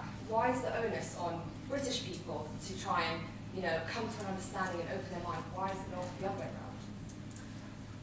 Because Britain defined the borders of your country. You didn't define the borders of Britain. Britain, the Durand line that was drawn in Afghanistan, separating what was then India from Afghanistan and separating Pashtun people who saw themselves as having some type of nationhood at the point, it caused civil wars. It caused fighting within that country. You never came to this country and defined the borders which other people had to recognize the legality of. English people came to your country and defined borders. They went all over the world and made the official language of government in certain countries English. So who is the onus upon? The relationship doesn't start here. It doesn't start here. So that's my position. I think the onus is upon English people to educate themselves. There are so many corners of the world that this country occupied that most English people know nothing about. They don't even know it exists. Diego Garcia, they don't know they sold it to the Americans and made it a military base and drove all the people off that island. There's so many parts of the world that English people don't know about. So it's an opportunity to learn. I don't believe this idea of mollycoddling people and catering to their fragility is the best way to go about things. That's my own perspective. Thank you very much. Regarding the issue of volunteers, I'd like to quickly say that when me and my friends went on to the national convoy that was arranged in June, it was very well advertised. The French government knew that about 250 cars were coming and they were giving aid to people in Calais because they were running out. In warehouses, they were running out of supplies. We were all stopped at Dover. The first few cars were subject to hour-long interrogations, like why are you going, what do you have in your car? They went through all of their cars. We left before we even got to that point because we realized that there's a balance between raising awareness and actually helping. So if you're going and volunteering in Greece, you need to make it seem as if you're going there for holiday. Even if you have to lie, if you genuinely want to go and help, you need to get there first. No matter what you say, you get there and then you help. And then you can come back and kind of raise awareness. But if you're going and you're trying to do a whole demonstration, then you've got to realize that you will be stopped. So it's a matter of balancing kind of what you actually want to achieve from your trip, from your volunteering trip. Do you want to let more people know that this is happening? You can do that once you're back as well. So that's all I wanted to add. I'd just like to quickly say thank you for the panel of speakers. Can we just make some noise?